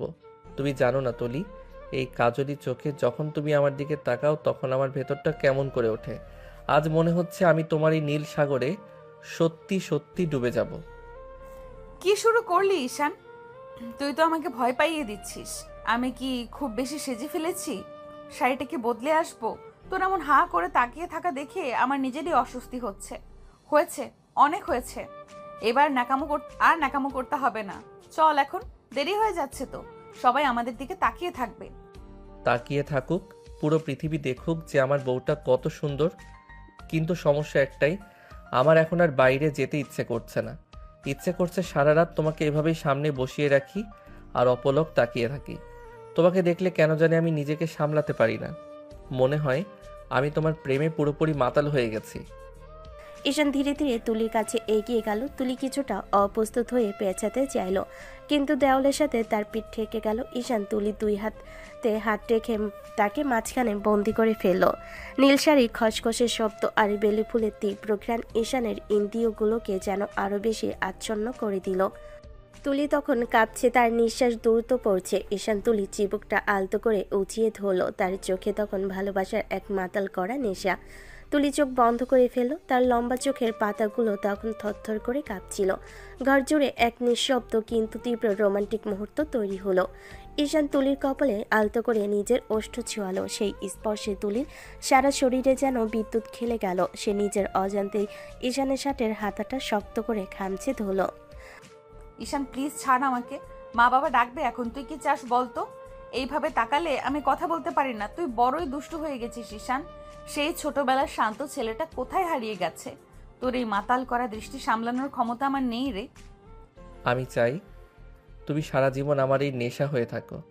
তুমি কি জানো তুলি, এই যে বেলি ফুলের গন্ধটা তোমার চুলে মাখিয়েছ, এটা আমাকে পাগল করে দিচ্ছে। আজ আমি কোনো নিয়ম মানব না, কোনো কথা শুনবো না। আজ শুধু আমি আর তুমি। সেই শান্ত ছেলেটা তো তোমার ভালোবাসায় মরে ভূত হয়ে গেছে। এখন যে সামনে দাঁড়িয়ে আছে সে শুধু তোমার পাগল প্রেমিক। আজ নীল শাড়িতে তোমাকে দেখে আমার মনে হচ্ছে দুনিয়ার সব সৌন্দর্য বুঝি তোমার এই মুখটাতে ঈশ্বর ঢেলে দিয়েছেন। বাইরে তখন সন্ধ্যা নেমে এসেছে, কিন্তু এই ঘরের ভেতরে ভালোবাসার যে আলো জ্বলেছে তা যেন পূর্ণিমার চেয়ে উজ্জ্বল। ঈশান আর তুলি এই গভীর মুহূর্তটা বলে দিচ্ছে তাদের মধ্যে আর কোনো আড়াল নেই। তারা এখন একে অপরের হৃদস্পন্দনের প্রতিটি ছন্দ চিনতে পারে। নীল রঙের মায়ে আর প্রেমের নেশায় তারা দুজন আজ এক হয়ে মিলেমিশে গেল। সময়ের চাকা যেন থমকে দাঁড়িয়েছে এই ভালোবাসার কাছে। তুলি লজ্জায় ঈশানের বুকের মাঝে মুখ লুকালো, আর ঈশান তাকে আরও নিবিড়ভাবে জড়িয়ে ধরল। নীল শাড়ির মায়া আর বেলি ফুলের সুবাসে মেশানো সেই সন্ধ্যাটা যেন ঈশান আর তুলি জীবনে এক নতুন অধ্যায়ের সূচনা করলো। বছর ঘুরে গেছে, যে বিয়েটা একদিন যে তার রহস্য দিয়ে শুরু হয়েছিল, আজ সেই সম্পর্কটাই এক বিশাল মহিরুহে পরিণত হয়েছে। ঈশান এখন আর সেই আগের মতো অবুঝ ছোট্ট ছেলেটা নেই। সে এখন তুলি উপযুক্ত জীবনসঙ্গী হয়ে উঠেছে, আর তুলি সে খুঁজে পেয়েছে তার জীবনে সেই কাঙ্ক্ষিত আশ্রয়, যেখানে তাকে আর কোনো মিথ্যা বা ধোকার আশ্রয় নিতে হয় না। আজ তাদের প্রথম বিবাহ বার্ষিকী। ছাদটা খুব সুন্দর করে সাজানো হয়েছে, চারিদিকে বেলি ফুলের চার আর মৃদু নীল আলো। ঈশান আজ নিজের হাতে সব আয়োজন করেছে। তুলি যখন ছাদে এলো, সে দেখলো ঈশান একগুচ্ছ লাল গোলাপ নিয়ে দাঁড়িয়ে আছে। চাঁদের আলোয় তুলিকে আজ আরও বেশি মায়াবী লাগছে। ঈশান এগিয়ে গিয়ে তুলির সামনে হাঁটু গেড়ে বসলো। তুলি, ঠিক 1 বছর আগে এই দিনে আমি তোমাকে জোর করে বিয়ে করেছিলাম। তখন হয়তো আমার মনে জেদ ছিল একরাশ পাগলামি, কিন্তু আজ এই 1 বছর পর আমি তোমার সামনে দাঁড়িয়ে বলছি, তোমাকে জোর করে পাওয়াটা ছিল আমার জীবনের সেরা সিদ্ধান্ত। তুমি কি সারাটা জীবন আমার এই পাগলামিগুলো সহ্য করে আমার পাশে থাকবে? আমি কথা দিচ্ছি কোনো দিন আর তোমার চোখে জল আসতে দেব না। তুমি কি আমার হবে সারা জীবনের জন্য? পাগলামি তো তুই করিসনি ঈশান, পাগলামি তো আমি করেছিলাম তোকে চিনতে ভুল করে। তুই যে আমার জন্য কত ত্যাগ স্বীকার করেছিস সেটা আমি আজ প্রতি মুহূর্তে অনুভব করি। তোকে ছাড়া আমার এই পৃথিবীটা এখন ভাবাই যায় না রে। তুই শুধু আমার স্বামী নোস, তুই আমার অস্তিত্ব। আমি মরণ পর্যন্ত তোর এই পাগলামিগুলো আগলে রাখতে চাই। ভালোবাসি রে পাগল, তোকে অনেক বেশি ভালোবাসি। তাহলে আজ কি সেই তেতো করলা ভাজির ভয় দেখাবে না, নাকি আজ ডিনার স্পেশাল কিছু থাকছে? আমি কিন্তু আজ কোনো কথা শুনবো না। আজ এই চাঁদের আলোয় আমি শুধু তোমাকে দেখতে চাই। জানো তুলি, নীল শাড়িতে তোমাকে যেমন মায়াবী লাগে, আজ এই সাধারণ শাড়িতেও তোমাকে ঠিক ততটাই অপার্থিব লাগছে। তোমার এই হাসিটার জন্য আমি 7 জন্ম অপেক্ষা করতে পারি। তুই না একদম নেকো হয়ে গেছিস। করলা ভাজি আজ ছুটি পেয়েছে। আজ তোর প্রিয় সব খাবার রান্না করেছি, কিন্তু খাবারের চেয়েও বড় উপহার তো তুই আমাকে দিয়েছিস। তুই আমাকে বিশ্বাস করতে শিখিয়েছিস, ভালোবাসতে শিখিয়েছিস। আজ থেকে আমাদের মাঝে আর কোনো রহস্য নেই, কোনো লুকোচুরি নেই। আছে শুধু বিশ্বাস আর এক আকাশ ভালোবাসা। ঈশান উঠে দাঁড়িয়ে তুলিকে খুব কাছে টেনে নিল। তুলি তার মাথাটা ঈশানের চওড়া বুকে রাখলো। ঈশান তুলির কপালে আলতো করে নিজের ভালোবাসার ছাপ এঁকে দিল। এই ছাদের এক কোণেই দাঁড়িয়ে তারা দুজনে যখন আকাশের দিকে তাকালো তখন মনে হলো প্রতিটি নক্ষত্র যেন তাদের এই ভালোবাসার সাক্ষী হয়ে চলছে। তাদের সম্পর্কে সেই টকঝাল মিষ্টি দিনগুলো আজ এক পূর্ণতা পেল। ঈশান বুঝতে পারলো ভালোবাসা মানে শুধু কাছে পাওয়া নয়, ভালোবাসা মানে একে অপরের ভুলগুলো শুধরে নিয়ে একসাথে পথ চলা। আর তুলি বুঝতে পারলো আসল ভালোবাসা বয়সের ফ্রেমে ধরা পড়ে না, তা ধরা পড়ে হৃদয়ের টানে। চাঁদের আলোয় ভেজা সেই রাতে তারা একে অপরের হাতে হাত রেখে প্রতিজ্ঞা করলো যতই ঝড় আসুক তারা কেউ কারোর হাত ছাড়বে না। যে দুষ্টু পিচ্ছি ছেলেটাকে তুলে একদিন অবহেলা করেছিল আজ সেই ছেলেটাই তার পুরো জগৎ হয়ে দাঁড়িয়েছে। হাসি মুখে তারা একে অপরের চোখের ভাষায় হারিয়ে গেল। দূরে কোথাও হয়তো সানাই বাজছিল যা তাদের এই মিলনকে আরও মোহময়ী করে তুলছিল।